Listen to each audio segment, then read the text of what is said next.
c'est Rémi, le meilleur du pire en ligne de mire. Aucun parti pris, que des avis bien réfléchis. J'suis encore bourré comme un Polac, donc j'pensais voir Laurent Ournac. J'crois que j'suis toujours à côté de la plaque, mais en politique j'sais qui est le crack. Ouais, j'sais qui est le crack. Juste au milieu. J'crois que j'sais qui est le crack. Salit des kilomètres de presse pour faire un résumé express. Ça charbonne comme un chinois avec la qualité d'un bavarois. On sera en retraite après notre mort, on sera bouffé par l'inflation. Dans le doute je vais voter Voldemort pour les prochaines élections. Passe de la country à la drill sans transition. C'était pas une bonne idée de me confier cette mission. Si t'aimes pas, dégoûte pas les autres. C'est pas moi qui le dis, moi je suis le roi des pauvres. Pour réfléchir, j'ai qu'un euro, mais au moins je tomberai pas dans la fraude. Je le prononce Relichesmittel, comme Angela Merkel. Désolé, je fais ce que je peux, je trouve ma répartie chez Lidl. Des enquêtes exceptionnelles, pas de langue de bois et de l'humour. La revue c'est juste mensuel, les vidéos c'est juste tous les jours. Ouais, c'est juste tous les jours. Juste au milieu. Regarde ça tous les jours. Juste au milieu. Désolé pour mon manque de répartie. Je sais même pas ce que je débite. C'est dur la géopolitique. Ou un peu comme ma... République. Ma République, non? C'est dur la République quand même, non? Ouais? Non? Ah non, c'est mou, non? Ouais, les mecs se font chier, on dirait un peu. Ouais, c'est un peu mou. Enfin, ça dépend dans quel pays. Ouais. Bah, j'y connais pas grand chose, moi. Et c'est quoi une démocratie déjà?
Ça tourne en boucle comme BFM, t'existes plus comme REM. Tout est en grève comme RER, ça capte partout comme France Inter.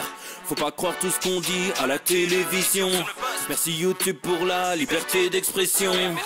C'est la vérité absolue, juste de l'info et de l'actu. Si t'as un doute sur le contenu, check les sources ou le nombre de vues. C'est la vérité absolue, juste de l'info et de l'actu. Si t'as un doute sur le contenu, check les sources ou le nombre de vues. Calme-toi Dimitri, la force tranquille, ça tape dans le mille. De midi à minuit, t'es comme les mensonges comme des quilles. Depuis qu'il y a des séances publiques, je veux plus au cirque mais à l'hémicycle. Scandale politique et médiatique, pour rien rater il faut que tu cliques.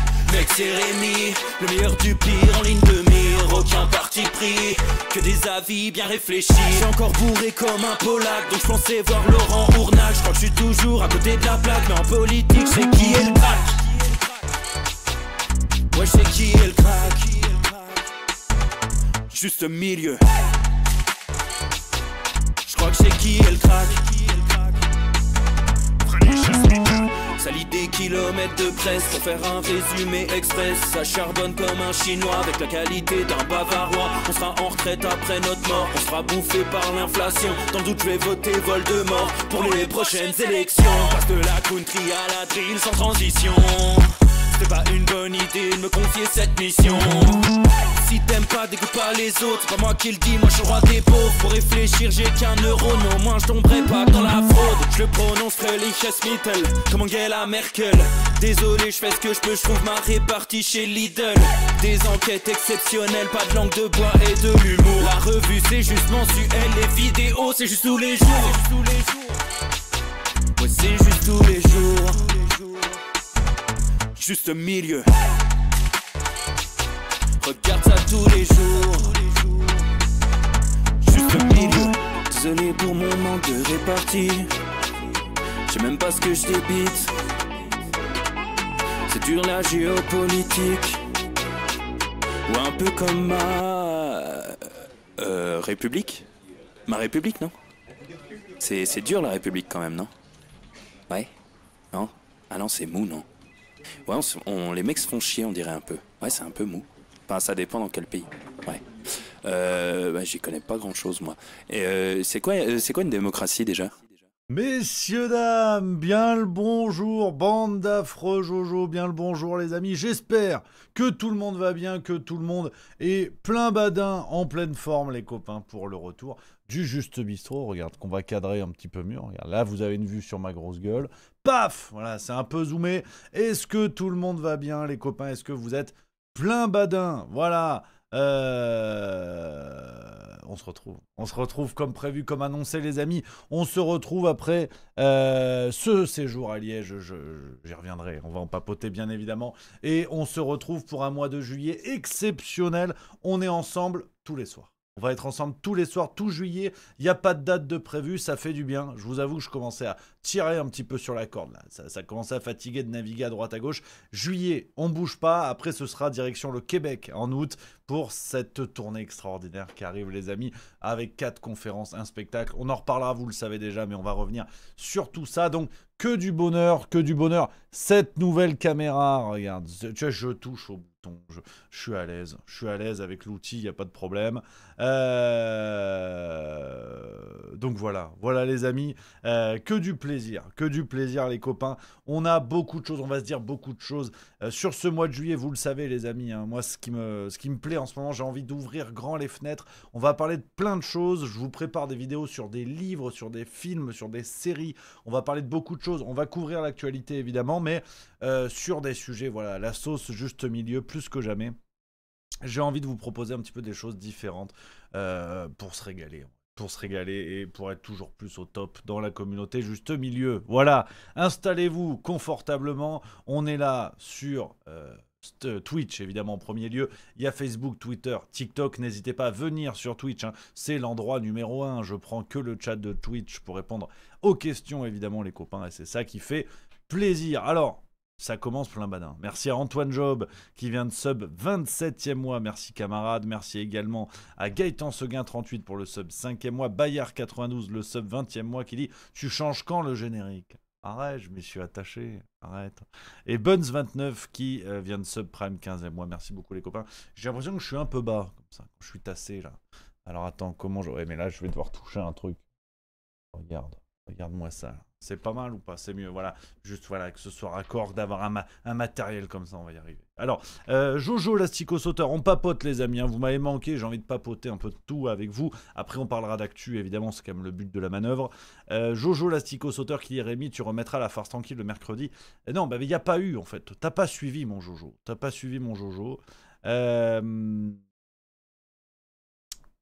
Il y aura, il n'y a pas eu farce tranquille en direct la semaine dernière, je l'ai dit, hein, coupure d'électricité. Coupure d'électricité au tout début de l'émission, donc c'était une tannée.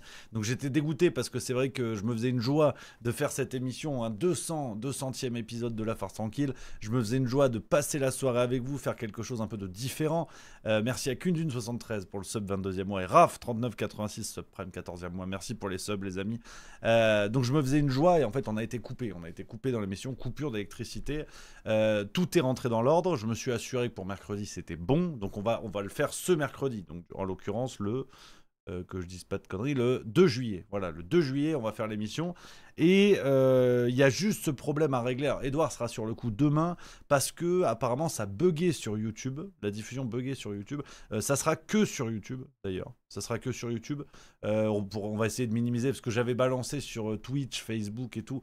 Peut-être c'est ça qui a joué, en fait, j'en sais rien. Mais mercredi, 20h, on se fait l'émission La Farce Tranquille. Soirée exceptionnelle, comme prévu. J'y tiens, franchement. Ça me faisait plaisir de faire ça, de revenir. Parce que l'idée de l'épisode, les copains, ça va être de La Farce Tranquille, comme vous le savez, avec quelques séquences sur les derniers jours écoulés, mais surtout, on va décortiquer partie par partie et on va prendre le temps de livrer une vraie analyse, un vrai bilan d'étape, si vous voulez, ce que je fais pas d'habitude pour que le format de La Farce Tranquille soit un peu rapide et dynamique. Là, on va vraiment prendre le temps de se foutre de la gueule de tout le monde. Il y aura des éléments d'analyse, il y aura de la vanne, évidemment, il y aura de tout. Donc, soirée exceptionnelle. Soirée exceptionnelle, les copains. Merci à mon Karim CHO de Pierre qui vient d'offrir un sub à Freki DFR. Merci les amis, merci beaucoup. Il y a le Edouard qui est dans le secteur, camarade, qui dit super, cette cam elle fonctionne. J'ai réussi normalement à mettre le truc là. La batterie là, on a eu parce qu'avant on fonctionnait sur batterie, là on a acheté un truc qui, bon, c'est pareil, je sais pas quoi. J'ai essayé de le mettre. Écoute, si ça explose, on en reparlera demain matin. Voilà. Mon Karim, que j'embrasse, qui dit: après avoir été adoubé par Julien Pin, te voilà couronné par ce qu'on fait de mieux en matière de servilité. Un fervent macroniste, digne représentant du larbinisme, voleur en prime, rend l'argent. Bravo Rémi, tu peux désormais considérer ta mission accomplie. Tu trônes parmi les figures mythiques du journalisme dit citoyen, aux côtés d'Idriss Aberkan, avec Spoulin et consorts. Il ne te manque plus que la Légion d'honneur pour atteindre le panthéon de ceux qui partagent la même gloire. Alors attends, après avoir été adoubé par Julien Pin, te voilà couronné par ce qu'on fait de mieux en matière de servilité. Un fervent macroniste. Bah attends, qui m'a encore mis dans la gueule? Parce que je savais pas. Je savais pour Julien Pin, mais je savais pas. Il y a encore quelqu'un qui m'en a mis dans le museau. Dis-moi tout, mon Karim, parce que j'étais pas au courant, tu vois. Sarah Crochet qui tu rases plus les poils. Je me suis pas rasé, tu vois. Hier, je suis rentré, les amis. Je vous raconte ma vie parce que c'est le Juste Bistrot juillet, donc je vous dis, ça va chier des bulles carrées, ça va partir dans tous les sens. Aujourd'hui, tu vois, par exemple, on va parler la gauche et les fils d'eux. Tu vois, c'est un sujet, j'avais envie de faire ça. On va faire un jeu.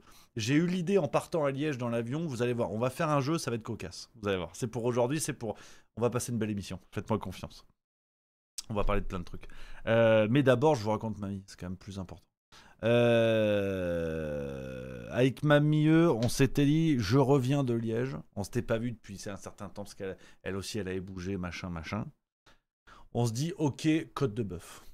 On se fait côte de bœuf hier soir. J'étais tellement fracassé en rentrant que j'ai bouffé une crêpe, je suis allé au lit. Est-ce qu'il y avait des crêpes? Donc, c'est ce soir la côte de bœuf. Donc, autant vous dire que je suis heureux. À midi, j'ai mangé 2 œufs durs. Donc là, je suis plein badin. Là. Full badinos, comme on dit au Mexique. Donc là, je suis heureux comme tout. J'étais rincé. L'enchaînement des 2 dates à Liège, je vous montrerai quelques petites séquences, les amis. J'étais rincé. Donc là, là, ce soir, on met de la côte de bœuf et après, on est reparti. On est reparti pour un mois de juillet de fou. On vous prépare de belles choses. Sachez qu'en août, on va fermer la boutique et qu'en septembre, on vous prépare une dingue. Rien ne fuitera jusque début septembre, normalement. On prépare un truc. Voilà. Mais en août, on va complètement fermer. Il se passera rien. Il se passera rien en août parce que justement, l'énergie sera mise sur un autre projet.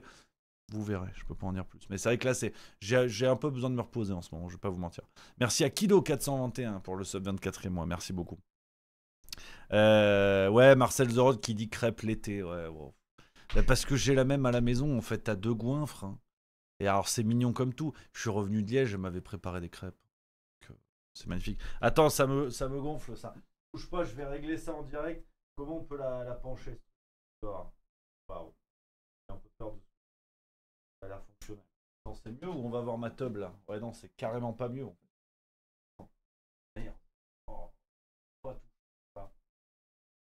Ah, putain. Attends, j'arrive. Oh. Waouh. C'est encore un coup des japonais. Hein. Là, c'est trop zoomé par exemple, tu vois.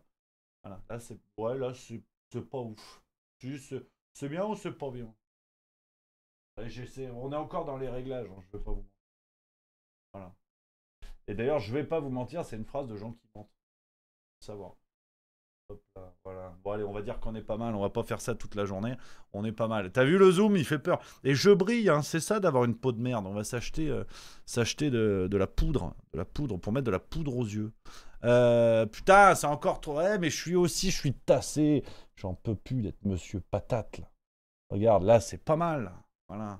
Bon, allez, on va dire que c'est bon. De toute façon, on s'en branle, de toute façon. Merci à Status13 qui va d'offrir un sub à Marcel The Rock. Ça régale. Merci, les amis. Mon Mithridate qui dit « Salut Rémi, t'as eu l'occasion de regarder Arès ?» Pas encore. Camarade, j'ai pas arrêté de bouger. C'est ce que je disais en introduction de l'émission. J'arrête pas de bouger avec le spectacle. Alors, je l'ai bien voulu, hein, je vais pas m'en plaindre.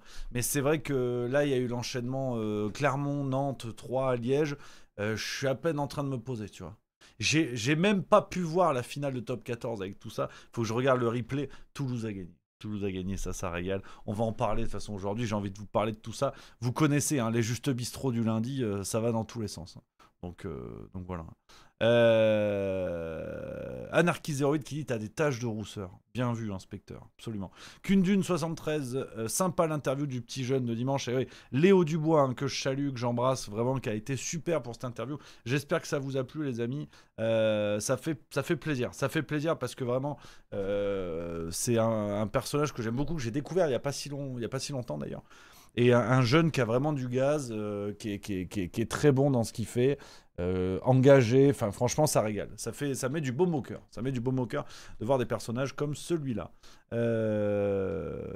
Donc voilà un petit peu les copains là-dessus. Ah j'ai tellement de choses à vous dire, c'est fou. Ah ouais. Allez, le rat libre qui dit ah oui il était impressionnant à 23 ans, il n'a pas perdu son temps. Non mais c'est clair, c'est vraiment balèze. Il est chouettos, il est complètement chouettos. Gatsuo qui dit bonjour Rémi, pour une fois que je peux attraper un live au vol, je me posais une question concernant le replay du dernier Juste Bistrot, concernant Moretti, ne dure que 30 minutes, est-ce normal? C'est pas impossible qu'on ait été coupé, ouais, c'est pas oh, après, c'est des choses qui arrivent, c'est pas grave, faut pas se formaliser, hein. Ça arrive. Alors dans l'actualité, je ne sais pas par où commencer les amis, j'ai plein de trucs à vous dire, je ne sais pas par où commencer, alors... Vous avez vu, hein, tiens, on va commencer avec ça. Alors, c'est pas un instant grognon, mais c'est pas loin quand même. Ça a le goût de l'instant grognon. Tiens, on va quand même se le mettre. Allez, c'est cadeau, regarde.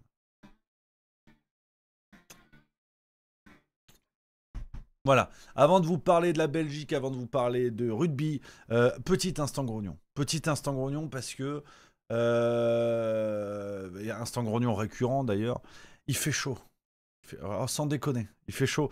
Alors les médias nous disent il fait chaud. Bon ben oui, il fait chaud. Voilà, fin du débat en fait. Alors attends, on me dit que le son a pas marché sur l'instant grognon. Attends, ah ça m'emmerde, il y a quand même des réglages un peu relous. Hein. Attends, regarde si on se le remet là.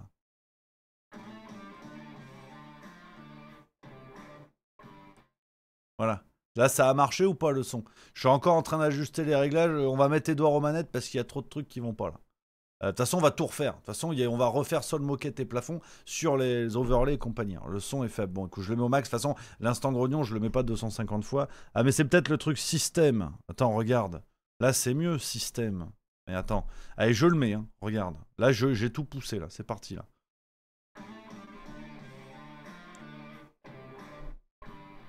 Voilà. Bon, on va dire que c'est bien. Je vais pas le mettre 14 fois. De toute façon, on a compris l'idée. Ouais, il fait chaud.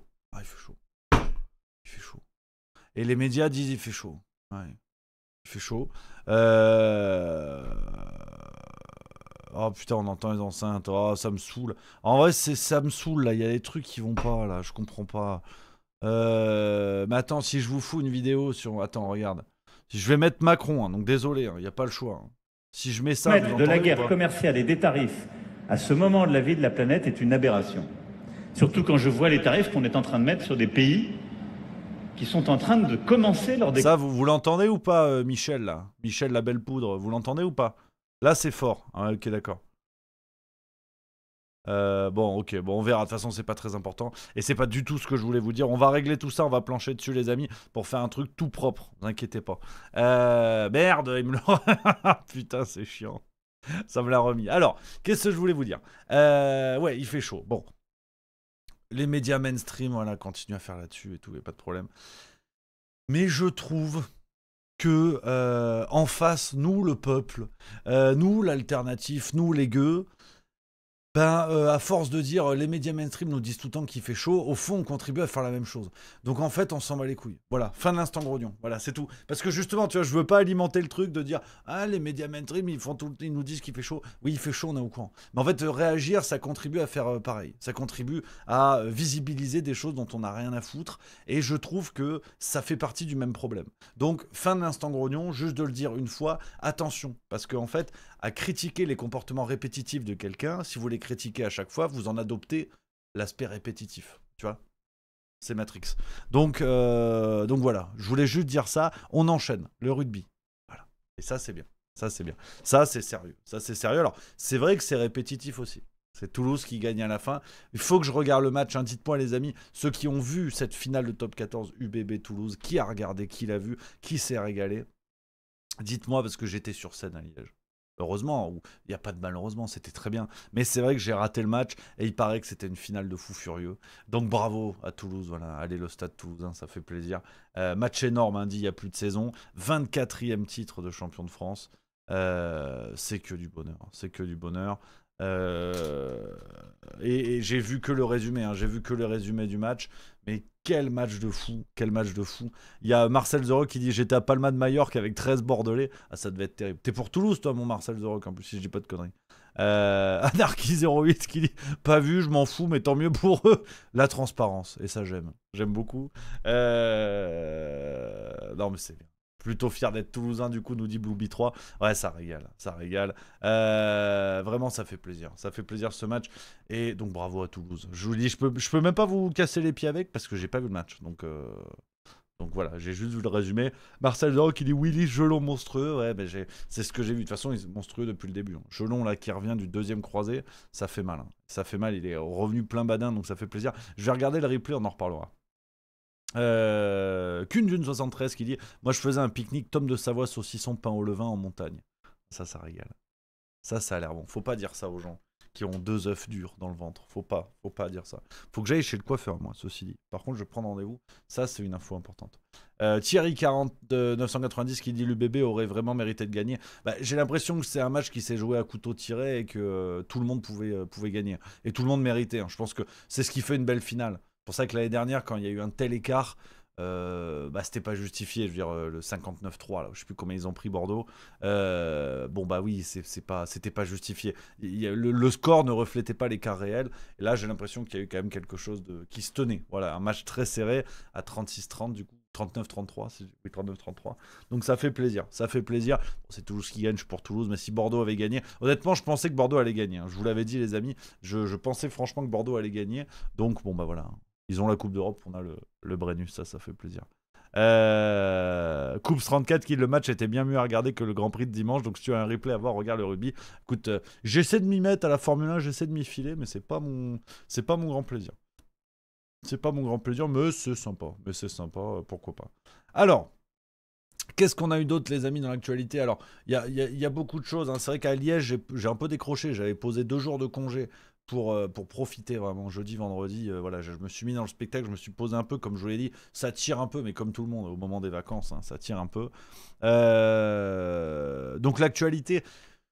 Bon, il se passe ce qui se passe. Hein. Ça commence à être les vacances. Donc, de toute façon, toutes les têtes de guignols politiciennes partent en vacances. Donc, vous allez voir que tous les sujets sur lesquels ils nous cassent les pieds à longueur de journée, ces sujets n'existent plus à partir du moment où il y a un transat. Donc, ça, on connaît. Hein, je veux dire, les sujets deviennent moins graves.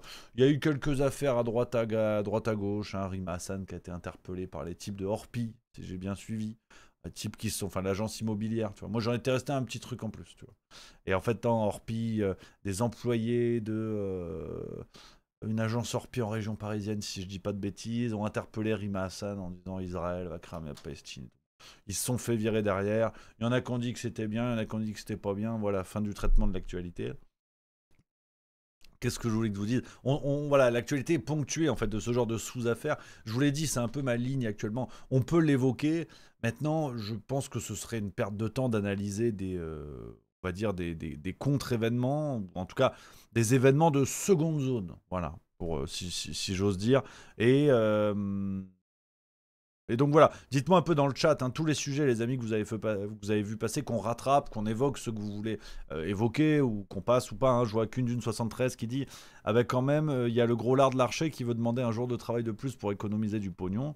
Oui, bon, bah ça, là aussi, je pense qu'il faut essayer de le remettre en perspective. C'est un ballon d'essai parce que, on en a déjà parlé, vous connaissez ma ligne là-dessus, les amis. Le gouvernement français est toujours à la recherche de 40 milliards d'euros. Hein, ils vont devoir budgéter ça, ils vont devoir proposer un budget qui va permettre ce genre d'économie. Donc c'est monstrueux, 40 milliards d'une année à l'autre, c'est monstrueux. Ils vont devoir faire des coupes nettes, ils vont devoir revenir sur des aspects sociaux terribles. Bon, bah, ils testent l'opinion. Rappelez-vous, c'est comme au moment du Covid. Au moment du Covid où il y avait un politicien ou un ministre qui déboulait à la télé en disant non, non, mais alors le confinement, pas à ce stade. C'était leur fameuse expression, pas à ce stade. Mais plus vous venez répéter un message en disant pas à ce stade, plus le message initial s'enracine dans l'esprit des gens. Donc, quand ça arrive, les gens sont mûrs. Tu leur en as tellement parlé que même si ça n'était qu'une hypothèse, au moment où l'hypothèse devient réalité, bon bah en fait, tout le monde l'a plus ou moins enraciné dans son esprit. Donc je pense qu'ils font à peu près la même chose. Ils font à peu près la même chose dans la mesure où ils testent en fait. Ils testent des choses. Ils vont sortir des mesures plus ou moins absurdes. Et puis quand ça va s'avérer, tout le monde sera prêt. Donc, sur ce genre de déclaration de Gérard Larcher, bon, voilà, il n'y a rien de surprenant en fait. Ils testent les choses comme ça. Moi, ce qui m'intéresse, c'est plutôt au niveau des réactions des partis dits d'opposition. Bon, bah, tu comprends bien que tout le monde tous les partis politiques, s'ils arrivent aux manettes, vont être dans l'obligation d'aller récupérer ces 40 milliards. Donc, ils n'ont pas trop intérêt à taper sur la Macronie parce qu'ils ne feraient pas beaucoup mieux. Il ne ferait pas beaucoup mieux. À l'exception peut-être de l'extrême gauche, donc de la France Insoumise, si on prend les plus avancés, on va dire, sur la scène électorale. Mais la France Insoumise qui, certes, ne ferait pas les mêmes mesures économiques que la Macronie, il ne faut quand même pas leur reprocher ça. Mais derrière, il y aurait l'Union européenne pour leur dire, bah non, en fait, ok, vous avez des idées politiques qui font que vous ne voulez pas appliquer ce qu'on vous demande, ou en tout cas ce qu'il faudrait appliquer pour tailler toujours plus dans les dépenses sociales et compagnie, mais en même temps, vous n'avez pas le choix, parce que c'est nous qui vous le demandons. Donc malheureusement... Malheureusement, voilà, je pense que de plus en plus, les amis, et c'est la ligne que je vais essayer de poursuivre, il faut remettre les événements dans un contexte structurel pour valider ce qu'on pensait déjà ou remettre en perspective certaines choses, mais être dans l'actualité immédiate à commenter événement par événement, ça va nous rendre tarés. Et ça nous rend tarés, factuellement. Par exemple, sur l'histoire du mouchoir Macron et l'histoire de la drogue, c'est ce que j'avais essayé de faire, on en avait parlé à ce moment-là, de dire attention à pas être dans le commentaire de l'événement l'un après l'autre, parce que c'est ce qui tient le système, c'est ce qui maintient le système en place et qui fait que les gens sont toujours en attente de quelque chose d'autre, en attente du scandale supplémentaire, alors qu'on a assez de choses dans le sac à dos pour normalement faire tomber le pouvoir en place, normalement. Donc c'est un peu ça, si tu veux, c'est un peu ça qui m'interpelle, mais c'est intéressant de mettre la tête dedans. Puis en plus il fait chaud, on t'a dit. Donc arrête de vouloir parler des choses. Là il fait chaud, c'est important. Hein. En été, donc tu vois, il fait chaud. Et elle te l'a dit, hein, la ministre du Travail et de la Santé, parce que bon, aujourd'hui c'est la même chose. Regarde, Catherine Vautrin, elle a dit. Hein. D'abord, la canicule, ça concerne chacune et chacun d'entre nous. Ça veut dire, évidemment, boire de l'eau, essayer de se rafraîchir. Se rafraîchir, c'est se mouiller le corps. C'est éviter de faire des activités qui sont des activités sportives quand il fait extrêmement chaud. Et c'est d'essayer de tempérer autant qu'on le peut son logement. Si l'on ne se sent pas bien, on prend contact avec son médecin. Si c'est plus important, on appelle le 15. Il y a un numéro vert qui est à disposition de nos concitoyens, c'est le 0800 06 66 66, 0800 06 66 66, qui donne des informations. J'insiste aussi vis-à-vis des employeurs, puisque nous avons publié un décret pour demander aux employeurs d'adapter les horaires de leurs salariés. C'est évidemment d'éviter certaines expositions qui pourraient être dangereuses aux heures les plus chaudes. C'est évidemment donner de l'eau, c'est adapter aussi l'environnement de travail. c'est une vigilance. Et puis, l'autre vigilance, elle est évidemment pour chacune et chacun de nos concitoyens. On a des amis, de la famille, des voisins. C'est important de prendre de leurs nouvelles. Voilà, donc tu vois, c'est pour ça, arrêtez de parler des droits sociaux et compagnie, parce que vous êtes tellement cons qu'on doit vous dire qu'il faut boire de l'eau. Donc, tu vois... Puis vous êtes tellement con que vous avez oublié que quand un ministre te dit les hôpitaux sont prêts, généralement ça part en cacahuète. Hein. Quand Olivier Véran nous avait dit la France est prête en février 2020, bon ben voilà, hein, tu connais la suite de la choucroute, donc non, c'est important. C'est important quand même.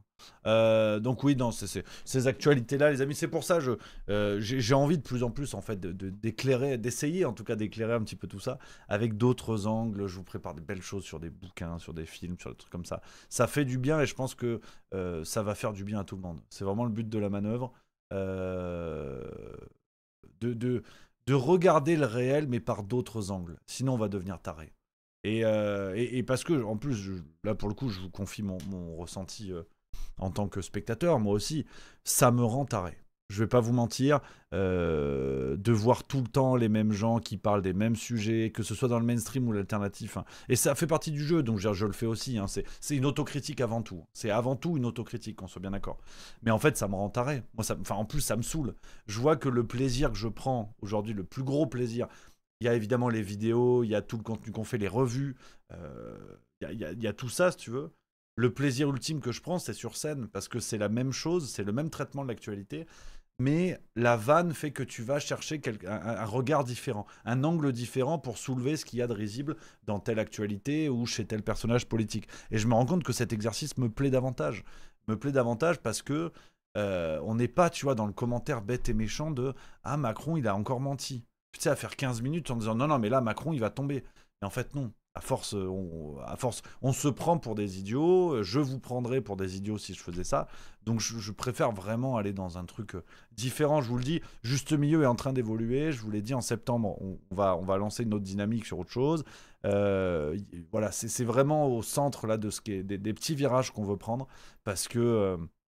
on va devenir taré en fait. Si jusqu'à 2027, on est tous là à se raconter des histoires en mode ouais, Sarah Knafo, c'est génial. Ouais, en fait, c'est super quand des gens prennent quand même des médias alternatifs prennent les gens pour des cons en disant TF1 nous en veut, je sais pas quoi et tout. Enfin, des trucs qui n'ont aucun sens. À force, on va devenir taré. Donc moi, je veux être le club maître de l'actualité. Ça n'empêche pas de passer des bons moments, ça n'empêche pas d'être sérieux. Mais on va devenir fou. On va devenir fou si, jusqu'à 2027, on contribue à se leurrer, de refuser de voir ce qu'on voit. Moi, je suis en roue libre maintenant. Je vous le dis honnêtement, je suis en roue libre. Parce que j'ai pas envie que ma communauté soit peuplée d'idiots qui sont pas foutus de remettre en cause de ce qu'ils pensent, qui sont pas foutus d'entendre d'autres discours. Et c'est pour ça, je veux faire sauter tous les verrous. Tout le monde va manger, hein, je vous le dis. Hein, les médias alternatifs vont manger, tous les partis politiques vont manger, Hanouna, enfin en fait, tous les trucs sur lesquels il faut pas taper, je vais y aller de bon cœur. Parce que le plus dangereux, c'est que, et on l'a vu à l'œuvre, hein, de toute façon on en parle beaucoup les amis, vous le savez, hein, le plus dangereux pour moi, c'est quand les gens s'enracinent dans une forme de pensée ou de perception de la réalité et ne sont plus capables de remettre en cause ce qu'ils pensent.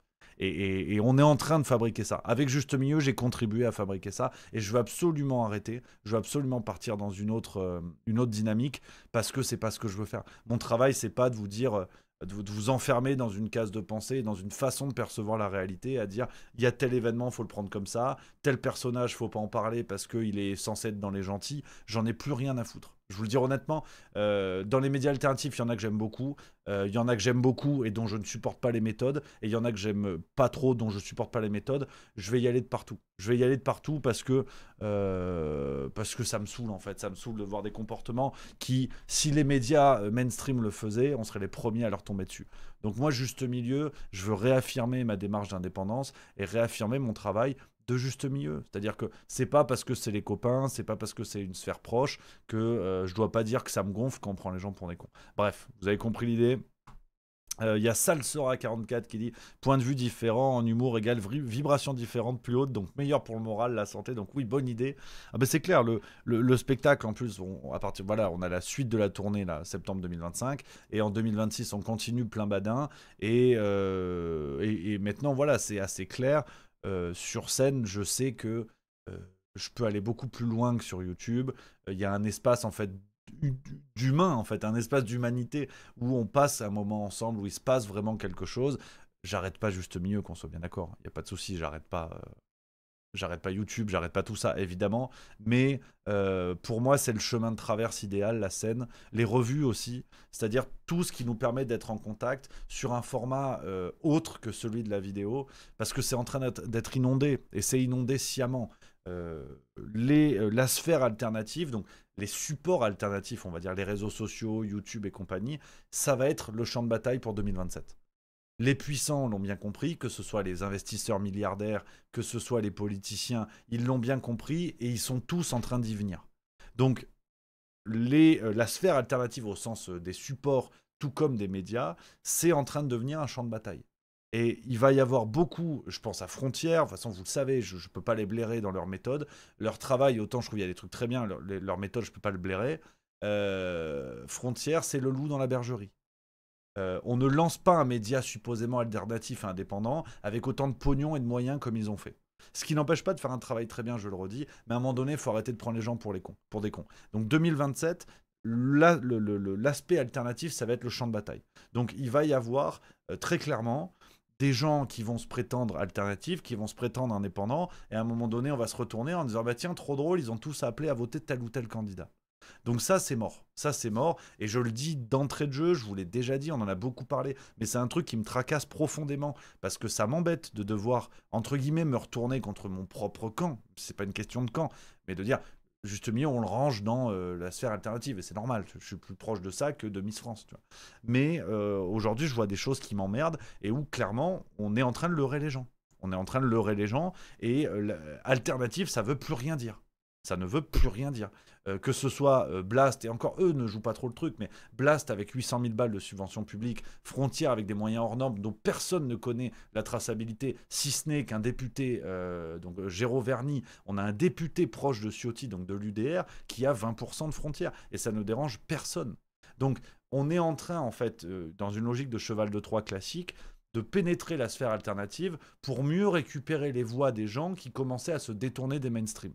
Donc, je vous l'annonce, la sphère alternative va vous baiser. Je vous le dis, c'est là qu'il y a un champ de bataille. Donc moi, je veux le plus vite possible, comme dirait Edgar Rive, retirer mes fesses de l'opération. Le plus vite possible, montrer patte blanche, vous dire voilà, moi Juste Milieu, vous connaissez la maison. À partir de maintenant, je vais dérouler sur tout le monde. Je faisais des vidéos sur les partis politiques, j'ai fait des vidéos sur les médias mainstream, j'ai fait les vidéos sur des personnages comme Martin Blachier. Aujourd'hui, je ne vois pas pourquoi je ne ferai pas de vidéos sur les médias mainstream qui m'emmerdent et qui, pour moi, contribuent à tromper les gens. Il n'y a pas de fraternité. Il n'y a pas d'obligation de silence parce qu'on est les copains. Sinon, on va recréer une forme d'entre-soi qui est celle des médias mainstream. Donc, je n'en ai absolument rien à foutre. Moi, je ne suis pas là pour avoir des copains. Il y a des gens dont j'admire le boulot, et ce qui ne m'empêche pas parfois de relever des problèmes. Je pense à Pierre-Yves Rougeron, qui est pour moi un des types que je tiens en plus haute estime. Et bien, quand il allait chez Morandini, ça me fait chier. Voilà, je le dis, et il n'y a pas de problème. Donc, ce sont deux choses différentes de dire, de saluer le travail que les gens peuvent faire, en toute indépendance ou pas, de manière vraiment alternative ou pas, ce sont vraiment des choses différentes. Vous pouvez aller chez le boulanger, adorer sa baguette et savoir qu'il frappe sa femme. Alors là, je prends un truc à l'extrême, j'exagère. À savoir que qu'il a fait des escroqueries avec les impôts. Voilà, on va prendre quelque chose comme de moins lourd. Bon, bah ça t'empêche pas d'apprécier la baguette, mais ça t'empêche pas de savoir que ce monsieur est un salaud. Tu vois. Donc, je suis vraiment dans cette démarche-là, parce que moi, j'ai envie de prendre du plaisir dans ce que je fais. J'ai envie d'être dans le même rapport qu'on a toujours eu, même avec vous en tant que communauté, les amis. Je le vois dans les moments, après le spectacle, tu vois. J'ai vraiment envie de porter ce message-là on reste dans cet esprit-là. Moi, je suis au clair avec vous, vous savez tout ce que je fais, il n'y a pas de souci. Et je suis pas le meilleur, et je suis pas non plus le plus honnête, je suis pas tout ça. Il n'y a pas de problème, hein. C'est pas des distributions de morale. Moi aussi, j'ai des comportements de salaud. Moi aussi, il y a plein de trucs qu'on peut me reprocher. Je suis en Suisse, machin. Je vous l'ai déjà dit, donc je me le mets dans la gueule, il n'y a pas de problème, mais je me le mets dans la gueule. Donc, et je vous le dis, voilà, à heure de grande écoute. Donc tout ça pour dire que ne vous étonnez pas si Juste Milieu évolue dans les mois prochains, que ce soit sur les thématiques, que ce soit sur l'accélération du spectacle. J'ai à cœur en fait de vivre cette aventure humaine avec vous parce que je vois le bien que ça me fait et j'ose le dire après les échanges que j'ai pu avoir avec beaucoup de spectateurs, je vois le bien que ça peut vous faire. j'espère de rire, mais aussi de se retrouver, comme ça, de se retrouver avec des gens que vous connaissez pas, mais s'ils sont là, c'est qu'ils sont un peu comme vous, c'est qu'ils pensent pas pareil, ils pensent pas pareil que BFM TV, et ça c'est le plus grand des bonheurs en fait dans cette aventure qui est juste milieu, c'est de construire tous ces ponts-là, au-delà de la vidéo, c'est les revues, c'est le spectacle, c'est tout ça, et ça me régale en fait, et ça me régale, et j'ai envie d'aller vers ça, j'ai envie de retrouver la notion de plaisir, tu vois, quand je veux vous parler de cuisine, il y a des vidéos sur la cuisine qui vont sortir sur Juste Milieu, je vous le dis, on va en parler dans le Juste Bistrot, je vais couper les extraits. Et j'en ai rien à foutre de gens qui vont me dire ouais mais tu parles pas de l'Iran. Ouais non mais en fait si j'ai envie de faire mon top 5 des fromages, je ferai mon top 5 des fromages. Parce que c'est comme ça. Juste milieu, on a toujours été une sorte d'ovni qui avait aucune gueule, en témoigne la mienne, et j'ai pas envie de changer, j'ai pas envie de rester enfin comment dire, parce que je l'ai été, donc j'assume le côté opportuniste d'aller chercher les actus qui font du buzz. Mais au bout d'un moment, 15 vidéos sur la teub à Brigitte Macron, ça me saoule en fait. Je préfère vous parler d'un livre que j'ai lu avec plaisir, qui m'a plu, qui peut être un livre politique, historique ou géopolitique d'ailleurs. Ça va pas forcément être que des sujets légers, si j'ose dire.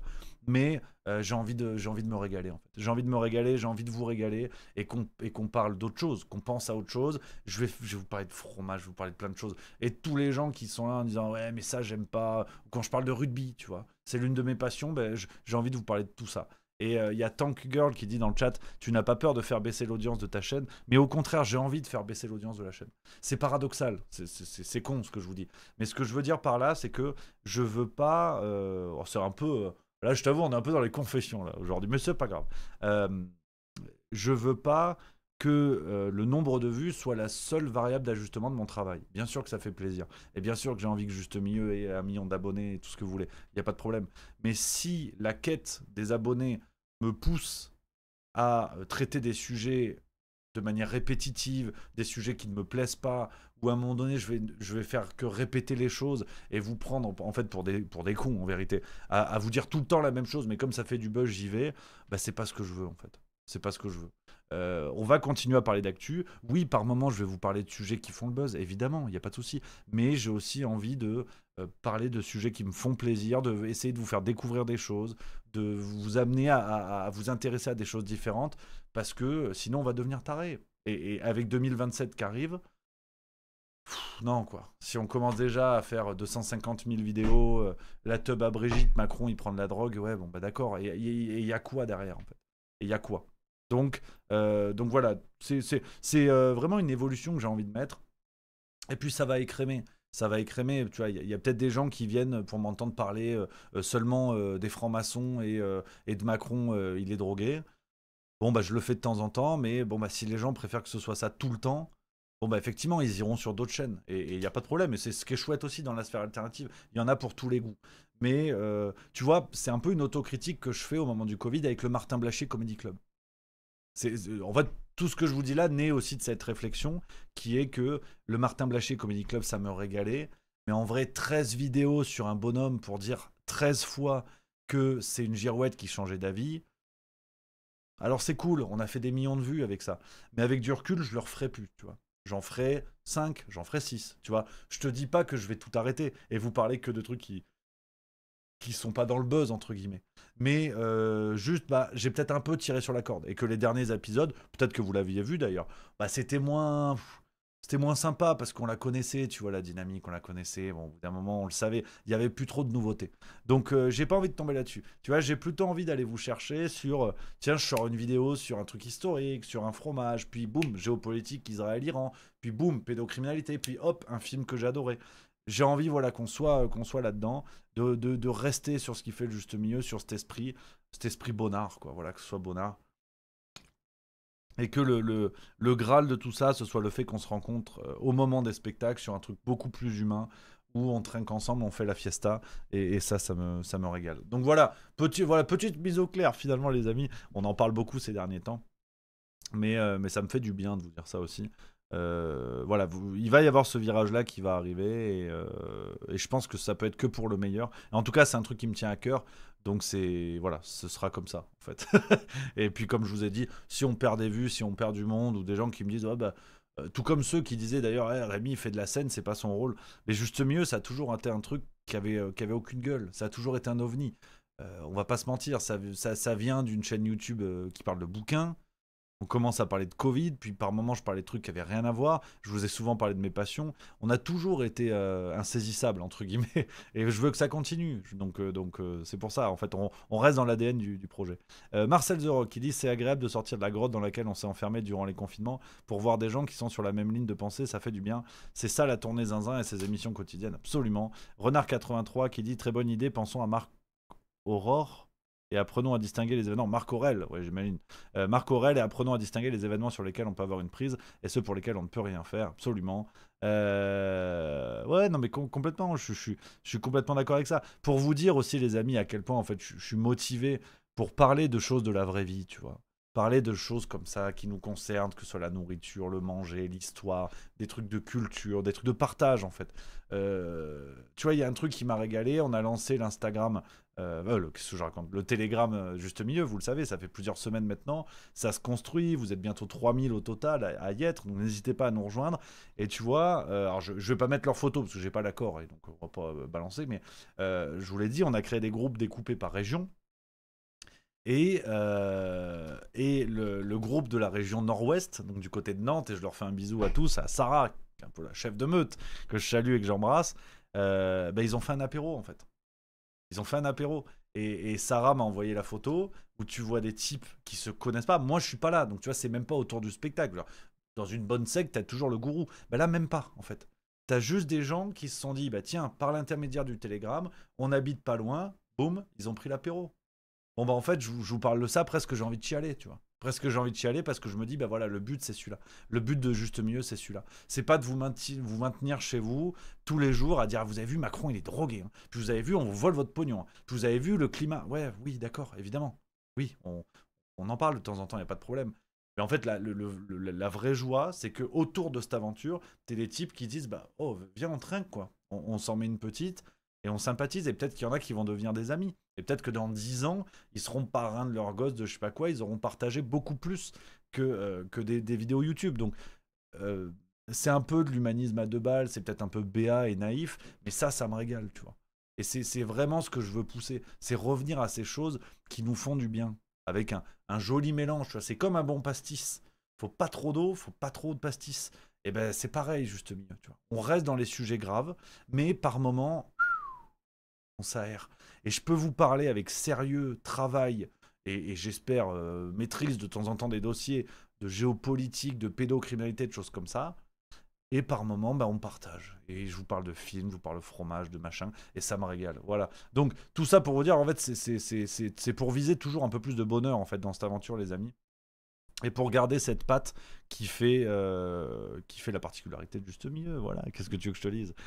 Donc voilà les amis, cette petite mise au point que je voulais vous faire, qui régale, qui fait plaisir, les amis. Alors, dans les sujets d'actu, on se l'est dit, de toute façon, il n'y a pas forcément grand-chose à rattraper, donc voilà.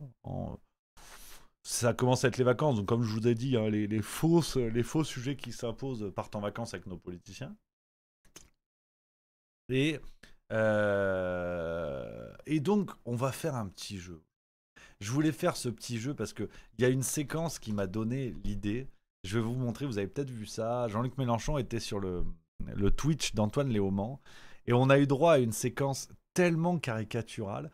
Et ça m'a donné envie de faire un petit jeu avec vous sur ce que la gauche déteste et qu'elle pratique ardemment. Mais d'abord, regardez la séquence de Jean-Luc.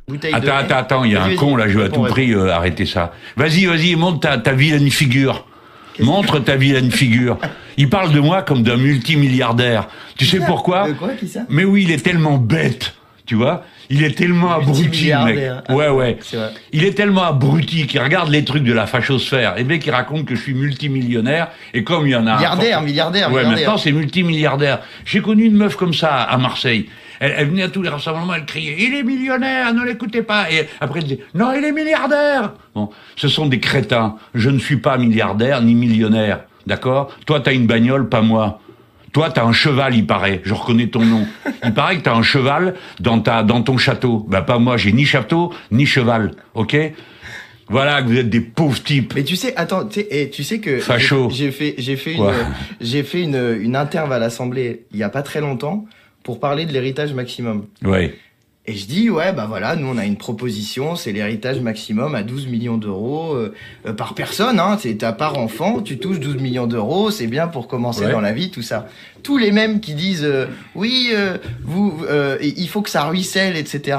L'argent, ça va ruisseler. Ah non, là c'est fini. C'est instantanément terminé. Non, c'est 12 millions d'euros, mais vous voulez empêcher les gens d'être riches. Oui. Et le même type qui va défendre les riches des autres, il vient de voir en disant ça. Alors c'est les petits bourgeois. Alors tu sais, c'est le petit bourgeois jaloux. Alors il est là, ah gna gna. L'autre, oui, j'ai un appart à Paris, j'ai 72 ans. Mon petit gars, on verra où tu seras. À 72 ans, est-ce que tu fais? Et mon appart, et c'est moi, j'ai rien fait. J'ai acheté un appart, pas un capital. Hein. Réfléchis un peu, gars. Là-dessous, là, t'as des cheveux. Ensuite, il y a de la peau, il y a un os, et en dessous, il y a un truc gris, ça s'appelle un cerveau. Donc, avec ton cerveau, tu réfléchis. Et tout d'un coup, tu te rends compte que tu es en train de dire n'importe quoi. Et que nous, on te repère même dans une file comme ça. Tu vois, donc Jean-Luc en roue libre, tu vois, full benzine Jean-Luc. Alors bon, est-ce que ça vaut le coup d'analyser la déclaration pour ce qu'elle est? Enfin, j'ai acheté un appartement, pas du capital. Bah, qu'est-ce que l'achat d'un appartement si ce n'est une accumulation de capital? Mais bon, bref. Donc, il y a quand même un côté Joe Biden mai 68 qui est en train de raccrocher les wagons. Sans enlever tout le mérite de Mélenchon sur sa carrière, sans enlever ses qualités de tribun. Bon, là, aujourd'hui, ça commence à être un peu tristoun. On va pas se mentir, ça devient un peu tristoun. Il n'existe plus que par ses saillies verbales où il est obligé d'injecter un petit peu de mépris, de choses comme ça, pour sortir du lot, parce que sinon, c'est tendax. Voilà, hein, c'est pour ça, c'est ce qui nous amène vers la séquence, qui est le petit jeu que je voulais vous proposer. Cette réaction, tu vois, de dire, en fait, je suis de gauche, donc je peux pas gagner du pognon. Tu vois, c'est un grand classique. C'est un grand classique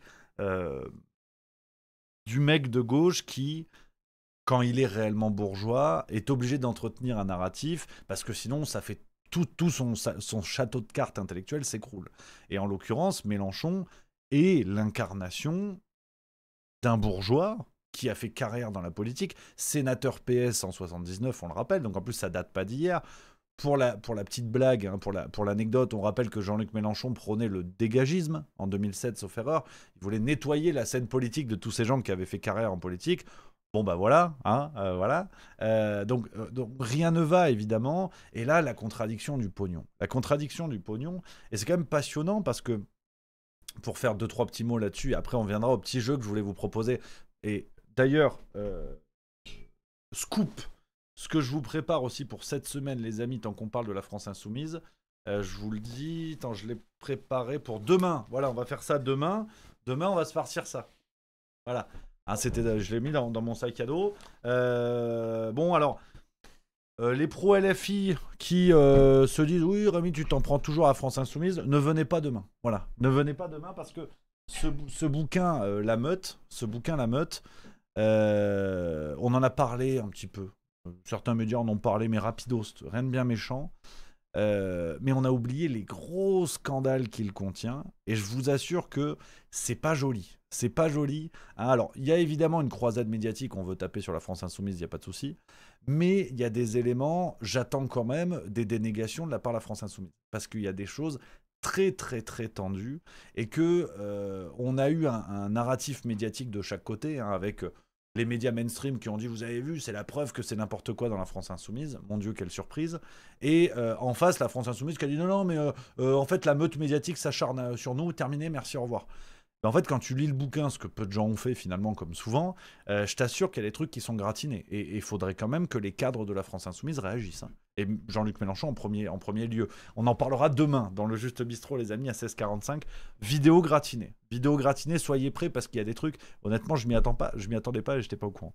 Merci à Volderine, 666 pour le subprime, 24e mois, merci les copains. Ceux qui sont sur TikTok, mettez des cœurs. Hein, faut tapoter l'écran, il paraît. On m'a filé des conseils un peu de cagole instagrammeuse. Là, je donne tout, je vais me faire refaire les seins et tout. Donc là, faut tapoter. Tapoter l'écran, comme ça. Voilà, comme vous tapotez. Comme Adrien Quatennens. Bon, c'était pas un écran, mais vous tapotez. Tu tapotes. Après, on est 1 million. Et puis voilà. On m'a dit de dire tapote, je tapote. Qu'est-ce que je te dis? Non, mais voilà, au bout d'un moment, il tape sur des bambous et c'est numéro 1. Bernard Lavillier, si je dis pas de conneries, jamais pu le blairer d'ailleurs. Donc On parlera du livre La Meute demain.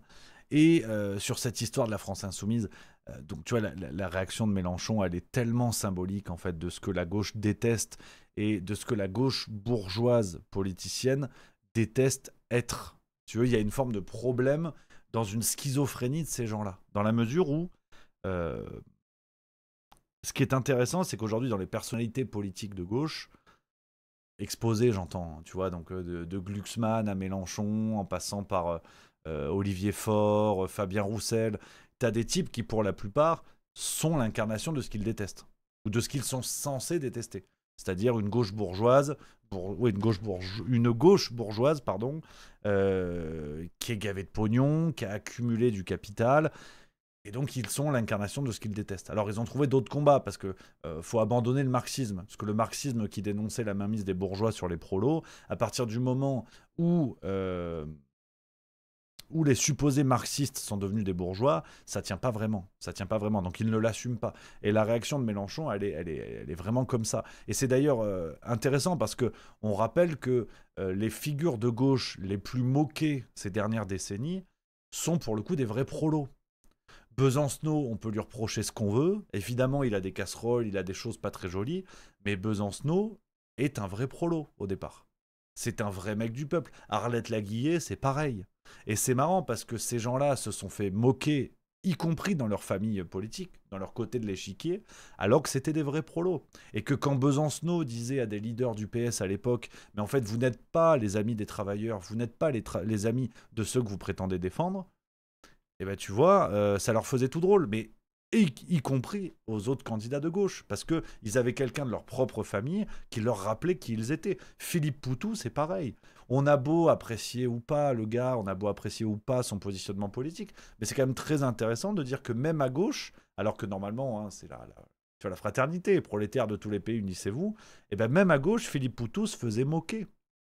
Et ça en dit long, en fait. Ça en dit long, je trouve, sur la supercherie idéologique de ce qui est devenu la gauche. Et moi, à titre personnel, il y a des idées que j'aime beaucoup, qui sont inspirées du marxisme. Tu vois, typiquement, je vous parlais récemment de l'hégémonie culturelle chez Gramsci. Bon, bah, c'était un prisonnier marxiste, hein, on peut pas trop lui enlever ça. Donc, je trouve qu'il y a des choses très intéressantes qu'on peut aller chercher, par exemple, chez quelqu'un comme Jean-Claude Michéa, que j'aime beaucoup, que je vous invite à lire, hein, qui est un prof de philo français qui officie du côté de Montpellier, qui a beaucoup travaillé sur ça, sur la réalité du marxisme dans notre système politique, et de dire à quel point la gauche, en fait, est plus ou moins devenue des gens de droite qui défendent les types basanés, quoi.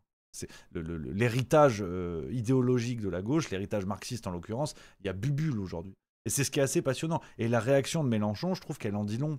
Elle en dit long sur ça, sur ce que la gauche n'assume pas être devenue. Tous les gros leaders de gauche aujourd'hui sont des bourgeois. Je veux dire, Glucksmann, qu'est-ce que c'est ? Qu'est-ce que c'est ? Et quand ce mec te dit on va aider les plus faibles, mais qu'est-ce que tu racontes ? C'est assez terrible. Et pour boucler la boucle, premier clou sur le cercueil de la France insoumise, parce que demain on va se les farcir, je vais pas vous mentir, mais on est chez Juste Milieu. Là je vais lire bientôt la biographie de Bardella. Accrochez aux ceintures, on va rigoler. Parce que évidemment, 250 000 exemplaires vendus, un truc comme ça. Bon ben moi aussi je l'ai acheté, on va voir, hein, donc je peux vous dire qu'on va rigoler. Mais le petit jeu que je voulais vous proposer les copains, un truc qui me fait marrer, que je fais de temps en temps quand je suis nu dans mon lit. Bon, après j'ai une sexualité assez dissolue, donc chacun est comme il est. Mais vous savez, tu sais, la France insoumise qui critique les bourgeois, qui critique la reproduction sociale, qui critique le capitalisme. Ben, en fait, quand tu regardes qui sont ces gens-là, tu pousses un cri du genre parce que tu dis mon Dieu, comment on peut prendre les gens pour des cons. Et il y a un jeu qui est rigolo, c'est le jeu que je voulais vous proposer, tu vois, qui est assez marrant, le jeu des fils d'eux. Alors attention, ceux qui ont pensé à des gros mots, vous êtes pas gentils, c'est pas bien, mais de dire bah attendez, on a des membres de la France insoumise qui disent c'est pas bien la reproduction sociale, c'est pas bien les bourgeois qui se reproduisent, enfin la bourgeoisie qui se reproduit entre elles et qui se permet des belles qualités de vie et compagnie. Ben, d'accord, qui sont les membres de la France insoumise qui disent ça, tu vois ? D'où viennent-ils ? D'où parles-tu, camarade ? Comme disaient les marxistes à l'époque. Donc tu vois, Antoine Léaumont, si on commence avec lui, Son père est ingénieur territorial et sa mère est employée à l'accueil d'un cabinet d'analyse médicale. Antoine Léaumont se présente lui-même comme le descendant d'immigrés belges et italiens. Je prends Wikipédia parce que je trouve ça marrant, moi. Je trouve ça marrant. Tu vois, de savoir qui valide pas. Et on va faire un petit jeu Wikipédia de naviguer de personnage en personnage pour savoir, tu vois, est-ce que la majeure partie des têtes médiatiques de la France insoumise sont issues d'une forme de reproduction sociale qu'ils passent pourtant leur journée à décrier, tu vois. Donc, Léaumont, on est pas mal. Papa ingénieur, on est pas mal. Merci à Olivier Mars 13 pour le subprime, 3e mois, merci beaucoup. On va aller à Bastien Lachaud, tu vois, on va naviguer, je sais plus comment ça s'appelle, tu sais, d'aller d'un lien Wikipédia à un autre, tu vois. Alors, le petit détail sympa pour Antoine Léaumont, hein, qui effectue sa scolarité primaire et secondaire à Châteauroux, dans le groupe scolaire privé catholique Léon XIII, voilà. Après une première année d'études supérieures en histoire à l'antenne universitaire de Châteauroux, l'université Orléans-Tours, il étudie les lettres et l'histoire à l'université de Poitiers, où il obtient une licence lettres voie Sciences Po. Antoine Léaumont étudie ensuite la... Qu'est-ce que c'est ? Qui m'embête. Antoine Léaumont étudie ensuite la sociologie politique à l'université Paris 1 Panthéon-Sorbonne, où il rencontre Bastien Lachaud, tu vois.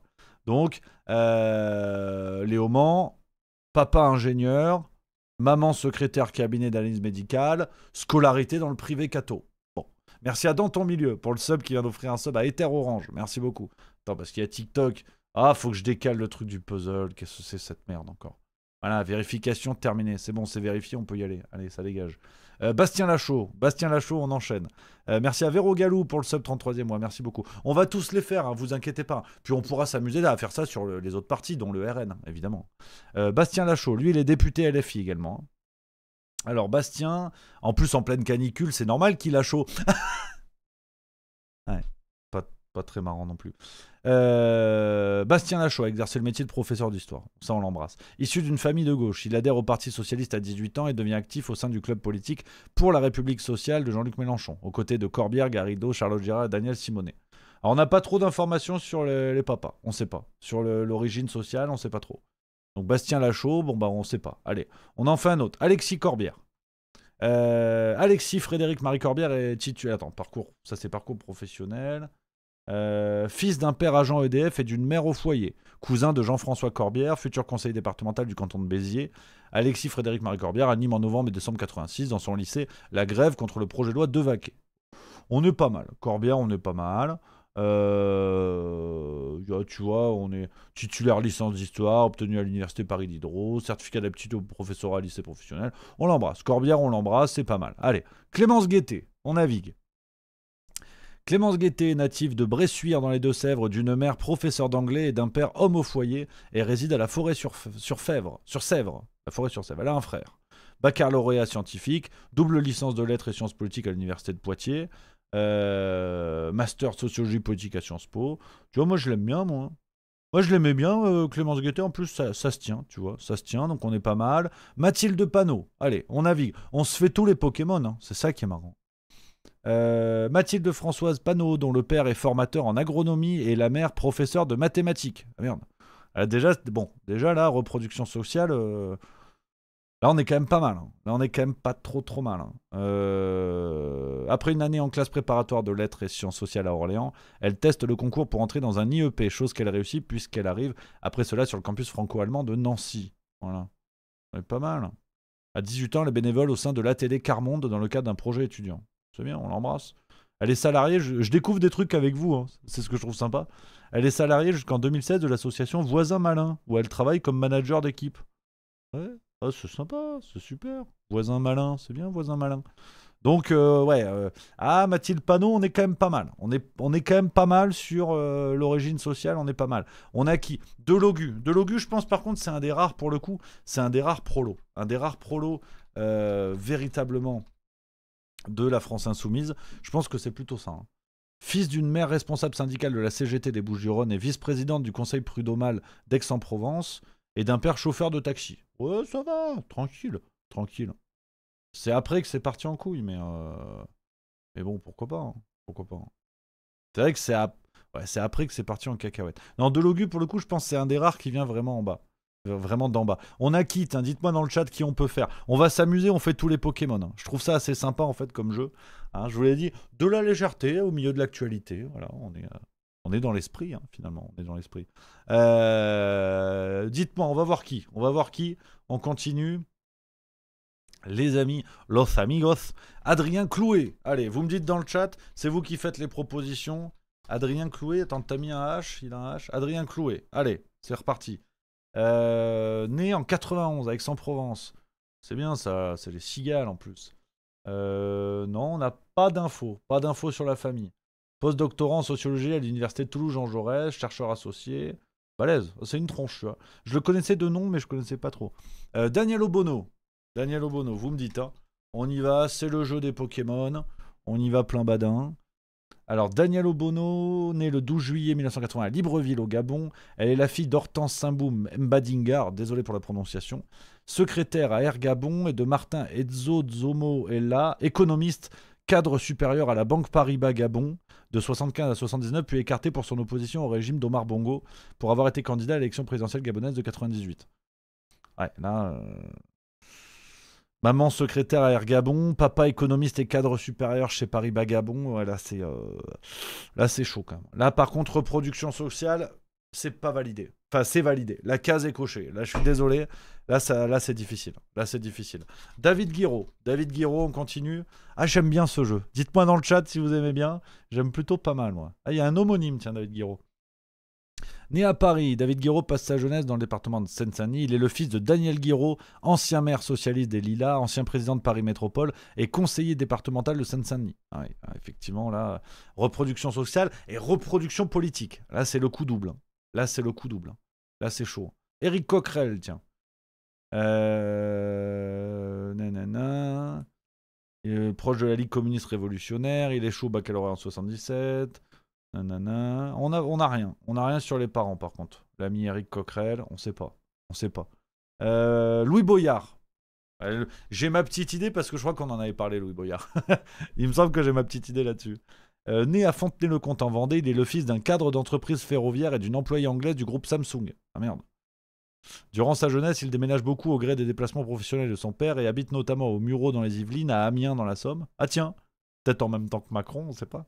À Bruxelles et à Ablon-sur-Seine. Ouais. Il effectue ses études secondaires au lycée Georges Brassens à Villeneuve-le-Roi. Merde. Et là, par contre, c'est la tuile. Là, par contre, Boyard, c'est pas validé. Là, le côté je viens du peuple, je connais, non. Là, c'est pas validé. Raphaël Arnaud, on va voir. Ah, lui, je sais pas, je découvre aussi avec vous. Raphaël Arnaud, né le 8 janvier 95. Putain, il est 1 an plus jeune que moi. Dans le quartier de la Croix-Rousse à Lyon. Il est issu d'une famille de gauche non militante. Dans sa jeunesse, Raphaël Arnaud se forme auprès de l'organisation altermondialiste Association pour la taxe. Mère enseignante. Ouais, la mère est enseignante. Voilà. Ouais, ça, c'est pas bon. Aïe, aïe, aïe. Ouais, ça, c'est aussi un peu... Ouais. Attention, quand même. Attention. On n'a pas le papa, mais on a la maman enseignante, c'est pas mal. Manon Aubry, hein, dont le daron était peut-être un teckel à poil frisé. Non, je déconne. Je rigole. Manon Aubry, 22 décembre 89, à Fréjus, dans le Var, magnifique. Elle est la fille de Bruno Aubry, journaliste, auteur, enseignant et membre du cabinet du président de la communauté du Pays d'Aix. Et de Catherine Poggi-Aubry, journaliste et militante politique d'origine corse. Ah merde. Là, par contre, Manon Aubry, c'est pas validé. Là, je ne peux pas mettre le tampon prolo. Je suis désolé. Là, par contre, ça ne marche pas. Attends, Adrien Quatennens. Alors, Adrien Quatennens est le fils de Rocky Balboa et Bertrand Cantat. Non, je rigole. C'est une vanne. Arrête. C'est une blague. Né le 23 mai 90, Adrien Julien Henri Quatennens est le fils d'un cadre d'EDF et d'une mère vendeuse dans une boutique d'optique. Merde. Ah, c'est pas validé. Là, je mets pas le tampon non plus. À cadre d'EDF, là, je mets pas le tampon. Là, t'es pas prolo. Ça m'embête, mais je mets pas le tampon parce qu'il le fait très bien lui-même. Hugo Bernalicis, on enchaîne. Né le 25 septembre 89 à Arras, dans une famille d'enseignants et d'ingénieurs proche du Parti communiste français. Ah, là, je peux pas non plus. Putain. C'est pas que je veux pas, mais famille d'enseignants et d'ingénieurs, non, je peux pas la valider celle-là. Andy Kerbrat. Ouais, mais là, je suis embêté parce que moi, je cherche les prolos chez la France Insoumise. J'en ai pas des tonnes. Andy Kerbrat, dont la daronne est l'actrice principale du film Requiem for a Dream. Arrête. Tu vois, tu me pousses à dire des bêtises. Andy Kerbrat, né en 90 à Toulouse, d'une mère experte en assurance et d'un père enseignant. Il y a beaucoup quand même de fonctions publiques et tout. Tu sais, il y a peu de parents ouvriers, femmes de ménage. C'est marrant, hein. C'est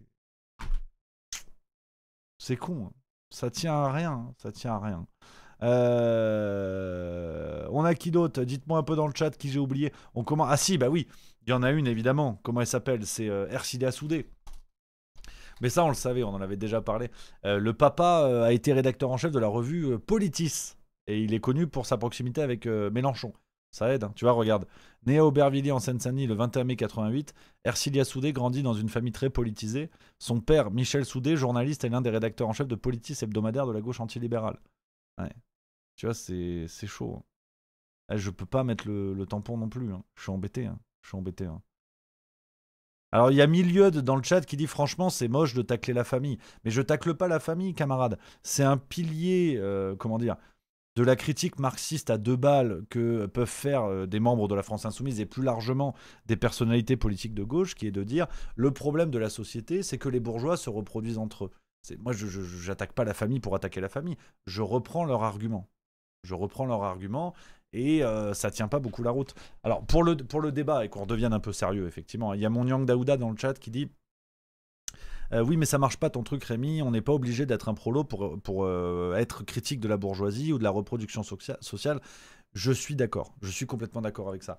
Mais tu noteras que je trouve que ton argument ne tient pas parce que si on prend la France Insoumise, mais plus largement, il y a beaucoup de politiciens de gauche et d'autres familles de gauche, hein, qu'on soit bien d'accord. Hein.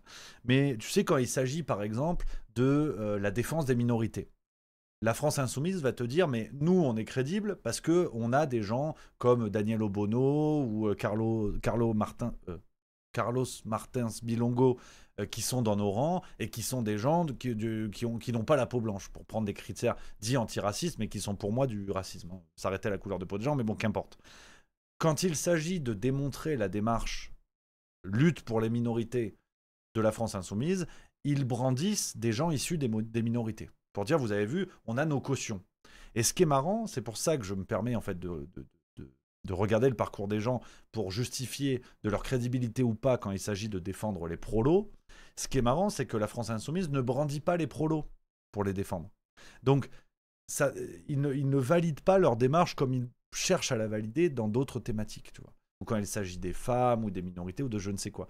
Et c'est pour ça que, pour moi, c'est révélateur de quelque chose de plus profond, qui est que la gauche, la gauche post-mitterrandienne, pour reprendre le terme de Jean-Claude Michéa, la gauche post-mitterrandienne a abandonné l'un des piliers de la lutte de gauche au départ, qui était de lutter contre la reproduction sociale. Il y a un exemple parfait qui est celui des métiers, enfin comment dire, des métiers d'origine des députés. Regardez le découpage de l'Assemblée nationale, regardez le nombre d'ouvriers au départ. Quel parti politique, de gauche comme de droite, se bat pour ça? Se bat pour que la représentation nationale soit cohérente avec ce qu'est la France en termes de représentation des ouvriers, par exemple, et d'autres métiers. On voit bien que, et c'est le reproche que je fais à la gauche aujourd'hui, la gauche post-mitterrandienne ou bobo ou tout ce que vous voulez, et c'est la fameuse note de Terra Nova, du think tank de gauche, qui avait théorisé ça dans les années 2010 en disant, pour arriver au pouvoir, la gauche va devoir changer de combat et aller vers les combats communautaristes. Donc en l'occurrence, la défense des minorités, qu'il s'agisse des femmes, ce qui n'a d'ailleurs aucun sens parce que les femmes sont plus nombreuses que les hommes en France, mais qu'importe.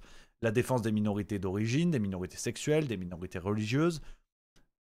Terra Nova a théorisé ça, les partis de gauche l'ont fait, donc aussi bien le PS que la France Insoumise, que le Parti communiste, ou les écolos. Hein. Je veux dire, là, je mets tout le monde dans le même panier pour le coup. Mais en allant vers ces combats, ils ont abandonné les ouvriers. Donc, les ouvriers qui étaient la base électorale des partis de gauche au départ. Mitterrand arrive au pouvoir en 81 grâce au vote des ouvriers, en très grande partie. Je pense qu'on sera d'accord là-dessus. La gauche, structurellement, a abandonné sa base électorale pour aller vers les combats communautaristes, ou les combats de minorités. Et aujourd'hui, on est dans une situation où en abandonnant ce contact avec le monde ouvrier, ce contact avec les couches les plus basses de la société, les partis de gauche sont en contradiction avec eux-mêmes par moment. On voit par exemple quelqu'un comme Mélenchon qui est l'incarnation d'un petit bourgeois. Dire qu'on le veuille ou non, et ce qui n'empêche pas son combat politique, ce qui n'empêche pas toutes ses qualités, il n'y a pas de problème. Mais il est l'incarnation de ces petits bourgeois qui ont fait fortune avec en plus la politique. Donc vraiment, de ces politicards bourgeois. C'est vraiment le pire, tu vois. Quand un candidat d'un autre parti qui n'est pas de gauche a une telle carrière, vous avez tous les membres de la France Insoumise qui sont prêts à lui taper dessus. Je suis désolé, mais Mélenchon est quelqu'un qui a fait fortune avec la politique. Regardez sa page Wikipédia. Alors, on m'expliquera que Wikipédia, c'est pas sérieux, et je l'entends bien. Mais, tu vois, tu regardes le parcours de Mélenchon, tu peux chercher à quel moment il a travaillé. Ben, je sais pas. Ah voilà, là tu vois, voilà, ah voilà. Si quand même, tu vois, au moins, c'est cool, on a les infos en direct. Au premier trimestre 74, il est correcteur pour l'imprimerie Néotypo de Besançon, puis travaille quelques mois comme ouvrier dans une usine de l'horloger Maty. Il revendiquera plus tard avoir également travaillé dans une station-service à la sortie de la ville, sans qu'on en sache plus à ce propos. Après un an de vie ouvrière, il entame une carrière dans l'éducation nationale, d'abord comme surveillant, puis maître auxiliaire au lycée du Bois à Mouchard. Après avoir obtenu le CAPES de lettres modernes, il retourne à Lons-le-Saulnier en 76, en tant que professeur de français dans un lycée technique. Donc, tu vois, ça, c'est chouette. Tu vois, c'est chouette de le rappeler. Voilà. Au moins, Mélenchon, lui, il a cette crédibilité-là. Mais de manière générale, je trouve que la gauche est un petit peu perdue. La gauche est un petit peu perdue sur ces combats-là. Et qu'elle est parfois l'incarnation des combats qu'elle menait. Enfin, en tout cas, des situations qu'elle dénonçait il y a encore quelques temps en arrière. Mais c'est un sujet que je trouve assez intéressant. Glucksmann en est l'incarnation parfaite. Tu vois, du bobo... du parisiano bobo mondialiste qui a fait carrière en politique, ça régale, tu vois. Donc, on est en plein là-dedans avec Glucksmann, je trouve qu'il est quand même le symbole de tout ça. Donc, c'est ce petit jeu que je voulais faire avec vous, les amis. Donc, méfiance quand les membres de la France Insoumise vous parlent de prolétariat, vous parlent de classe basse de la société, encore eût-il fallu qu'ils suent de quoi ils parlassent. Je sais pas si on est bon niveau Becherel, mais on est en bricole. Donc voilà un petit peu les amis. Dites-moi dans le chat ce que vous en pensez les copains, ce que vous pensez de ça. Voilà, si vous êtes d'accord, ce que vous en pensez même en termes d'analyse, de regard sur la politique. N'hésitez pas, et tous les copains qui sont sur Twitter, Facebook, TikTok, évidemment, venez nous rejoindre sur Twitch, voilà, qui est la plateforme. Je ne réponds qu'au chat de Twitch et les privilèges, parce que justement, on est de gauche, il y a des privilèges. Melricu qui dit, les politiciens, ils suivent tous un programme pour diviser les Français et la détruire de l'intérieur. Donc, toi, t'en as gros sur la patate, mais je lis ton message. Phil Goudonze, et la richesse de Mélenchon vient surtout de son patrimoine. Acheter un appartement en 70 à Paris et regarde sa valeur aujourd'hui. Peut-être. Nougat Chocolat, 1 an d'ouvrier, il y a 55 ans pendant la période d'or, ça vaut pas grand-chose aujourd'hui. Bah, au moins, il a le mérite d'avoir ça dans son parcours. Ce qui n'est pas le cas d'autres bonhommes. Je pense à Antoine Léaumont, par exemple, qui a tapé Édouard Philippe. Hein. J'ai fait un petit truc sur Twitter. C'était quoi? C'était samedi, si je dis pas de conneries. Je fais un petit truc sur Twitter sur Léaumont. Tu vois, quand je vous parlais, en fait, qu'on prend de plus en plus les gens pour des cons, c'est que quand on oublie de regarder, quand on oublie de voir ce qu'on voit, bah, on gobe n'importe quoi. Et tu vois, Léaumont a fait ça, je vais vous montrer. Pim pam poum, attendez, je remonte le compte Twitter juste au milieu. C'était quand Tu vois, mais en fait, suivez juste au milieu sur Twitter, vous allez voir tous les trucs qui me gonflent, que je dénonce pour montrer qu'on a accepté des choses en fait qui nous scandaliseraient en temps normal. Tu vois, Christine Kelly qui va chez Morandini et qui a déclaré ceci, tu vois. Ça m'a rendu fou, ça aussi. Alors, je passe du coq à l'âne, je change de sujet, mais ça valide ce que je vous disais tout à l'heure, les amis. Ne nous leurrons pas tout seuls. Et acceptons de voir ce qu'on voit, même quand ça choque ce qu'on pense déjà, quand ça nous étonne de personnalités qu'on aime bien. Regardez Christine Kelly, ce qu'elle déclare chez Morandini. Plus personne ne peut laisser son enfant tranquille dans la rue. Le problème, c'est qu'à chaque fois, enfin, ou alors c'est moi, hein, je sais pas, c'est peut-être moi, mais je trouve qu'il y a des solutions simples. Par exemple, dans un cas comme ça, à ce mec-là, il faut lui dire, ok, le jugement, on vous remet en liberté, mais vous n'avez plus le droit de venir dans la ville. Mais t'imagines la dinguerie de la situation de Christine Kelly chez Morandini qui dit on peut plus laisser nos enfants seuls dans la rue. C'est complètement dingue. On peut aimer Christine Kelly et CNews, vous faites ce que vous voulez, mais c'est complètement dingo. Complètement dingo. Elle a mais vraiment aucune honte de faire ça, aucune honte. Tu vois, dans la catégorie, c'est ce que je m'amuse à relever hein, sur le compte Twitter Juste Milieu, je poste des trucs un peu tous les jours. C'est complètement dingo, c'est complètement dingo. Tu vois, attends. Ouais, alors ça c'est une petite blague de Sandrine Rousseau qui nous a déclaré ça, tu vois. Et du peuple français comme un peuple sur une île très reculée, très lointaine, qui n'est jamais entré en contact avec un autre peuple ailleurs dans le monde. Et qu'en fait, vous voulez le préserver de toute influence extérieure. Alors tu vois, Sandrine Rousseau qui critique les Français de souche alors que la meuf nous parle des arbres toute la journée. Ça me permet de faire des petites blagues comme ça, tu vois, on rigole bien. Et attends, j'ai paumé le truc de Léaumont. Ah voilà, tu vois, voilà, c'est ça. Tu vois, Léaumont qui écrit « Je propose qu'Édouard Philippe bosse 1 an à l'usine et qu'il vienne nous refaire cette proposition. » Mais ce pauvre R d'Antoine Léaumont n'a jamais bossé de sa vie non plus. Il ne sait pas ce que c'est. Et ça, c'est précisément les gros dangers, si vous voulez, que je vois venir à l'horizon de 2027. C'est qu'on va conforter les gens dans des convictions. On va tout mettre en œuvre pour que les gens oublient la lucidité. Oublient le sang-froid, oublient leur capacité de voir ce qu'ils voient et de se rendre compte qu'on les prend pour des benets. Et que quand vous avez Antoine Léaumont qui critique Édouard Philippe pour dire « Mon Dieu, ce mec-là n'a jamais bossé, c'est une honte », mais tu vaux pas mieux, camarade. Et c'est ce que je trouve assez hallucinant. C'est vraiment ce que je trouve assez hallucinant. Donc il faut relever tout ça, et c'est aussi même un travail que nous on doit mener aussi bien en tant que créateur de contenu aux spectateurs, de garder cette lucidité, parce que sinon 2027, si c'est pas Macron, on va se manger une autre escroquerie, et qu'elle s'appelle Glucksmann, Ruffin, Bardella ou Knafo, on va manger, et je vous assure que Macron est peut-être pas le pire qui nous attend. C'est ça qui me fait peur, c'est qu'à force de se raconter des histoires, Macron est peut-être pas le pire. Donc affaire à suivre là-dessus les amis. On en reparlera. Il y a Phil Goudon, pour être un peu dans le débat, qui dit donc de fait, il pourrait pas défendre les ouvriers. C'est pas ce que je dis, hein, qu'on se comprenne bien les amis. Votre parcours ne vous interdit pas de vous exprimer. Mais c'est évidemment, ce serait ridicule d'ailleurs. Mais le seul truc que je veux dire par là, c'est de ne pas surjouer. Et de ne pas reprocher aux autres ce que vous êtes. Tu vois, Léaumont qui reproche à Édouard Philippe d'avoir jamais bossé, c'est ça qui me gonfle. Après, Léaumont, c'est sa couleur politique, c'est son projet politique, donc il défend les ouvriers et les prolos s'il veut, mais de ne pas surjouer le côté peuple. Et de ne pas mentir aux gens, tout simplement. Quand Léaumont reprochait à Édouard Philippe, il devrait se le reprocher à lui-même, et il n'en serait plus que courageux et honnête, me semble-t-il. Hein. Donc c'est tous ces trucs-là, les amis, qu'on va s'amuser à relever, parce qu'il y a de quoi faire. Très franchement, il y a de quoi faire. Donc voilà un petit peu, les amis, ce que je voulais vous dire par rapport à ça. Pour finir, voilà, ça, tu vois, je ne l'ai même pas annoncé, c'est la petite surprise de l'émission, parce que c'est un petit peu tendac. Voilà, on est entre nous. Pour finir, parce qu'on parlait de Morandini, sur les affaires de pédocriminalité. Je voulais vous parler de ça, les amis, parce que c'est un travail qu'on a finalisé il y a peu de temps, un travail auquel je tiens beaucoup. Vous connaissez mon engagement sur ces causes-là.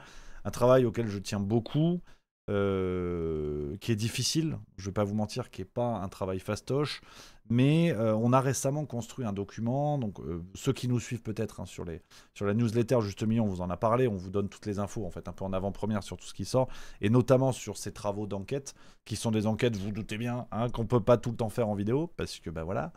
Et on a mis le point final il y a 2 mois, un peu moins de 2 mois, à ce qu'on a appelé les interdits Juste Milieu, à savoir toutes nos enquêtes écrites, parues dans Juste Mensuel, dans Le Banquet, ou même pas forcément des enquêtes qu'on a écrites, qu'on a publiées à d'autres endroits. Ça ressemble à un truc comme ça, tu vois.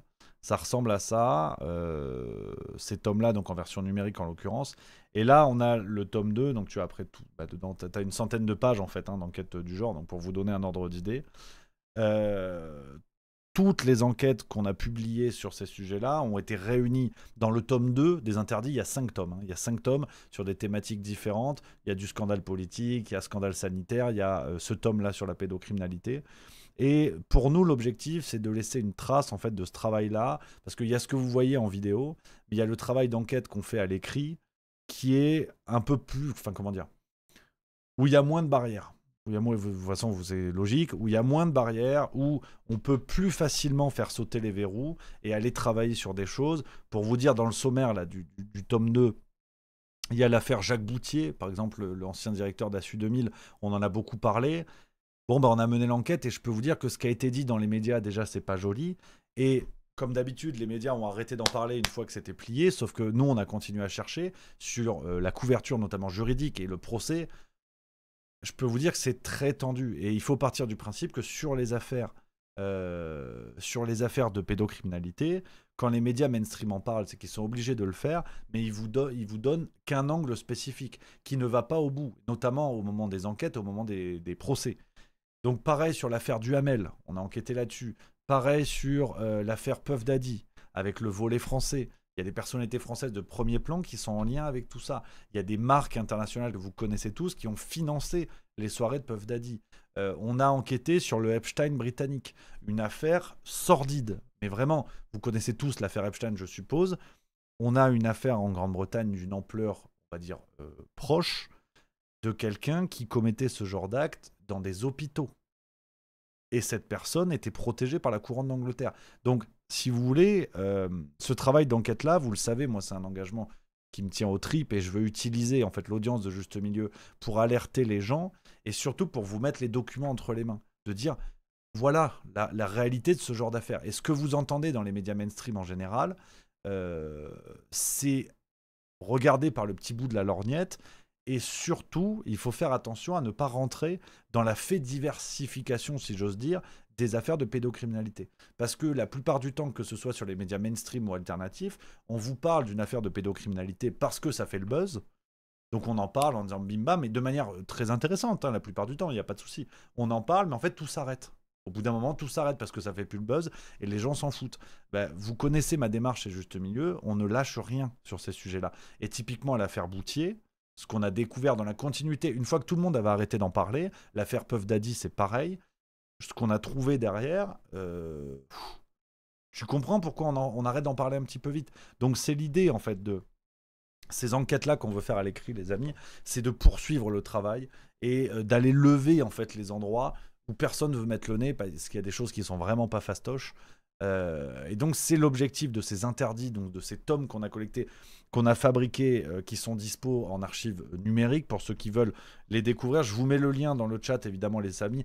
Vous connaissez, c'est notre façon de fonctionner. On fait ce travail d'enquête-là. Libre à chacun ensuite de s'abonner, d'acheter. Là, en l'occurrence, c'est du contenu, c'est pas un abonnement. C'est-à-dire que vous payez une somme qui est de 59 € pour ces 5 tomes, donc ça fait 400 pages en tout de contenu sur 5 tomes différents, comme je vous disais, avec des grandes thématiques et des contenus que vous conservez et il n'y a pas d'abonnement. C'est-à-dire que voilà, vous prenez ça et puis c'est réglé. Et si ça vous plaît pas, on vous rembourse comme d'hab. Vous connaissez la guinguette, c'est nous qui gérons le service client, donc on est tout à fait à l'aise avec ça.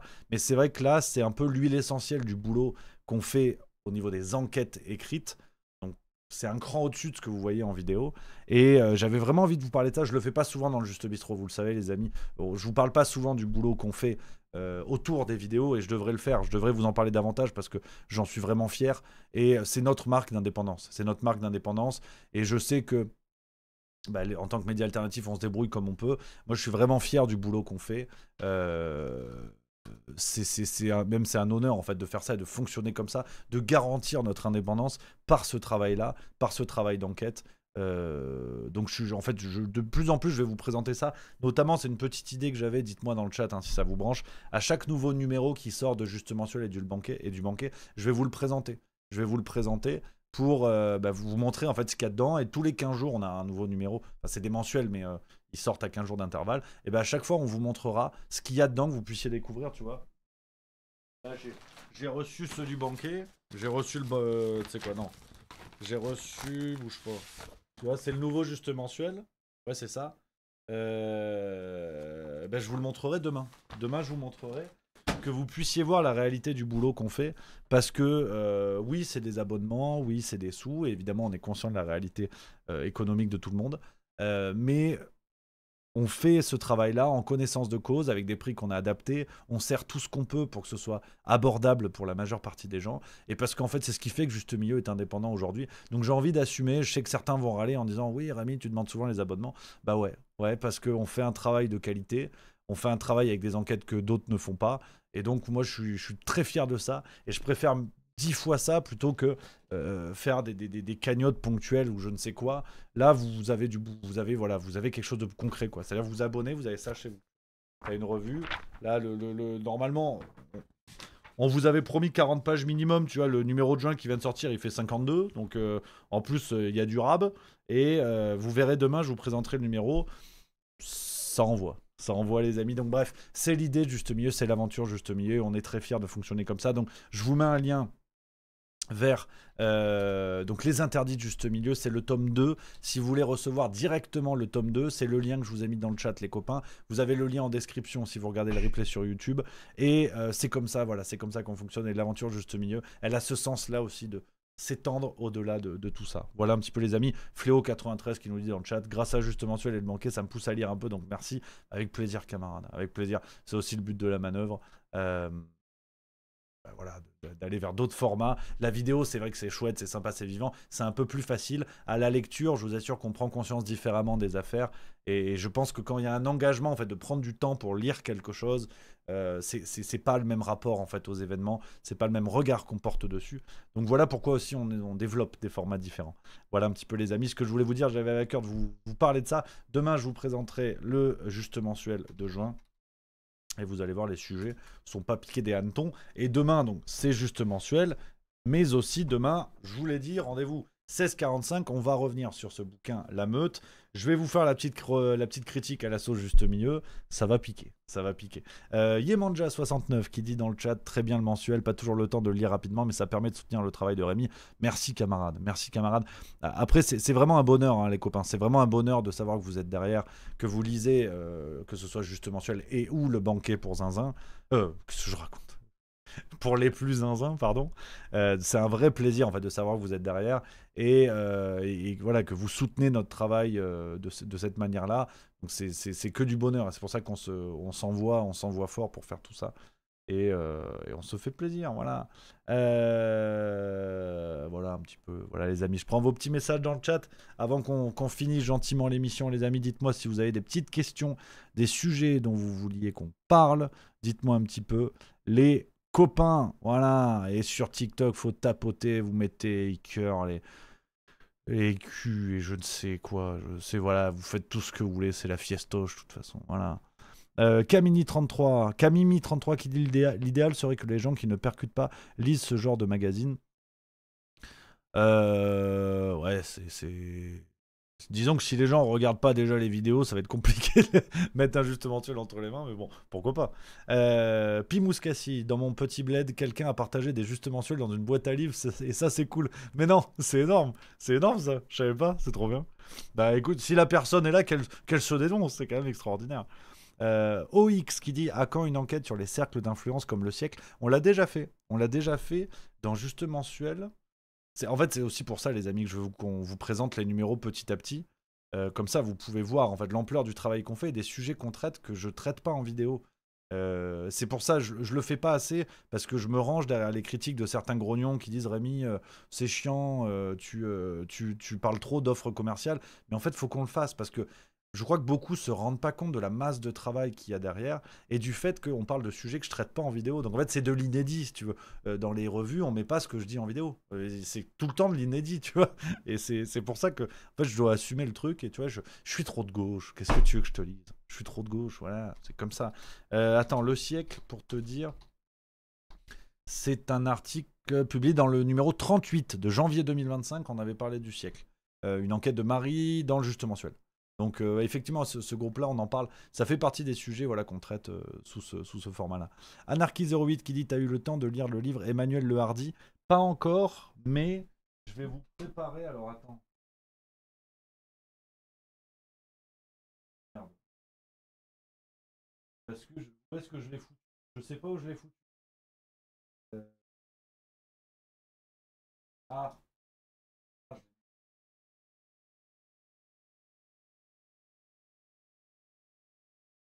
Bon, faut que je le retrouve. Je vous prépare une vidéo sur un livre qui est sorti récemment sur Emmanuel Macron. Je vous prépare ça, mais évidemment, je sais pas où j'ai foutu le livre.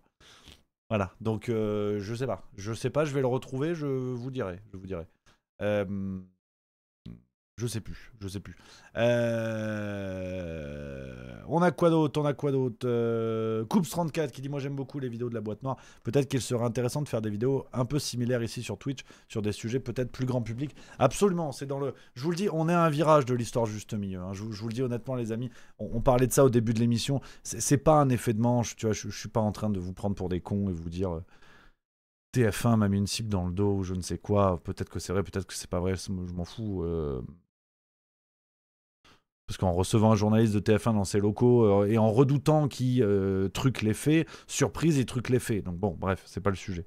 Mais ce que je veux dire par là, c'est que, de toute façon, je vais pas radoter, je vous l'ai dit au début de l'émission, c'est vraiment un virage, juste milieu a bien grandi, on est en train de stabiliser un peu l'avion, parce qu'il s'est passé beaucoup de choses. En fait, ça fait à peine 4 ans que la chaîne YouTube existe, même pas d'ailleurs, ça fera 4 ans en novembre 2025, donc il s'est passé beaucoup de choses, c'est allé très vite déjà.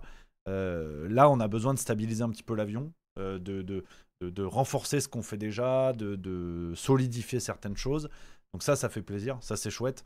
Et donc on a d'autres projets en tête qui arrivent. Mais en attendant voilà, de continuer à essayer d'étendre juste milieu, moi je veux retrouver une forme de plaisir dans ce que je fais, ce qui est le cas. Mais comme je vous disais tout à l'heure, aujourd'hui, c'est sur scène que je me régale le plus parce que j'ai pas de barrière sur les blagues que je fais, j'ai pas de barrière sur les sujets que je traite, j'ai pas de barrière avec vous parce que c'est de l'humain. Je descends dans le public pour faire de l'impro. Enfin, ceux qui ont vu le spectacle peuvent en témoigner. Et j'ai envie de retrouver aussi, d'une autre manière, ce goût-là en vidéo. Donc vous parlez de ce que j'aime, vous parlez de ce qui me fait vibrer, en parallèle à l'actualité. Je veux dire, on reste sur la même base, mais il y aura plus de vidéos sur des sujets différents. Et c'est ce qui me plaît. C'est ce qui me plaît. Et on va aussi mettre en place plus de projets par rapport à vous, pour vous aider vous. Vous verrez ça dans quelques mois. Et tu vois, typiquement, il y a Rambov qui dit dans le chat coucou, est-ce que la playlist du Juste Bistrot est toujours d'actualité? Absolument, absolument. Normalement, cette semaine, Edouard va bosser sur les overlays, enfin le Twitch. On va mettre un petit coup de frais, il va y avoir des nouveaux décors sur l'overlay, là, enfin les trucs qu'il y a autour, là, vous allez voir, ça va changer. Et on va bosser sur la playlist des musiques d'intro. Donc, dernier appel, parce que normalement, on va le faire très bientôt. Dernier appel. Les amis, pour les musiciens qui voudraient que leur musique passe dans l'écran d'attente du Juste Bistrot, dernier appel, on va mettre ça en place bientôt. Donc je compte sur vous les copains, je compte sur vous pour nous envoyer ça. En fait oui, c'est une petite vidéo, en plus c'est moi qui dois m'occuper de la vidéo. Ça va être... Oui, en fait, ça va être cool. Donc, vous m'envoyez par mail à Rémi, @juste-milieu.fr vos musiques, si vous voulez, en nous donnant les droits de les diffuser dans le Juste Bistrot. Et l'idée, ça va de faire de la pub, en fait, de faire un peu de pub, parce que mine de rien, cet écran d'attente, il est avant chaque Twitch, et il est surtout dans les replays Juste Milieu VOD. Donc sur YouTube, donc ça fait une petite fenêtre, une petite mise en avant, et on réfléchit en fait à ce genre de projet de manière générale pour faire des choses pour vous aider, pour mettre en avant le travail des gens de la communauté Juste Milieu. Je pense aux artisans, je pense aux ouvriers, aux agriculteurs. Je vous en avais déjà beaucoup parlé. On est en train de réfléchir à tout ça. Tous ceux qui m'ont écrit, qui ont un commerce, qui sont agriculteurs, qui voudraient mettre en avant leur travail. Continuez à m'écrire, je garde vos mails au chaud et on va arriver gentiment, on va mettre en place ce genre de projet fin 2025-2026. C'est prévu, juste voilà, on est étape par étape. Aujourd'hui on stabilise un peu l'avion et on va aller vers tout ça. Donc n'hésitez pas à m'écrire, voilà, que vous soyez musicien pour faire passer une musique avant le Juste Bistrot ou artisan, agriculteur, je sais pas, tout ce que vous voulez, qu'on peut mettre en avant votre boulot. Contactez-moi, on a bientôt des trucs à vous proposer. Voilà les amis, je peux pas en dire plus. Pour l'instant, un peu de suspense, ne mange pas de pain, évidemment. Les copains. Voilà ce que je pouvais vous dire, les amis. N'hésitez pas, voilà, encore à tapoter sur TikTok Laker, parce qu'on m'a dit qu'il fallait faire ça, donc je le fais. Les amis, c'était un plaisir de vous retrouver. Voilà, après ce séjour à Liège, je vous en ai même pas parlé. Tiens, je vous en parlerai demain, je me le note. Le petit séjour à Liège qui s'est bien passé, c'était un vrai bonheur de continuer le spectacle Zinzin. Prochain arrêt Montréal, prochaine date, les amis, c'est complètement fou. Hein, la tournée Zinzin qui continue. Vous avez vu tous les rendez-vous là avec 4 conférences qui vont avoir lieu au Québec et le spectacle le samedi 16 août 2025 à 19h à Montréal. Ça va être complètement fou, les amis. Ensuite, on enchaînera en 2025. Ce sera le Nérac, Le Mans, Metz, Strasbourg, La Rochelle, plan de campagne, Paris, et on finira l'année 2025 à Genève. Voilà, je vous mets le lien de la billetterie. Vous pouvez taper juste milieu billetterie, juste milieu tournée sur Google pour trouver tout ça. J'ai hâte de vous retrouver parce que le spectacle, voilà, je vous l'ai dit, c'est un peu le Graal, là où on fait sauter tous les verrous. Et c'est tout le but de la manœuvre et on se régale. Voilà les amis, merci d'avoir été là ce soir. On va se retrouver demain 16h45, je vous l'ai dit, même heure, même endroit, avec le menu, vous le connaissez. On va décortiquer le bouquin La Meute. Et je vous raconterai mon séjour à Liège. Et je vous présenterai le juste mensuel avec une enquête tendue sur la franc-maçonnerie. Je vous expliquerai tout demain. Voilà ce qui nous attend les copains. Je vous embrasse, merci d'avoir été là. Prenez soin de vous. On se retrouve demain plein badin. Vive la rigolade et vive la France. À demain.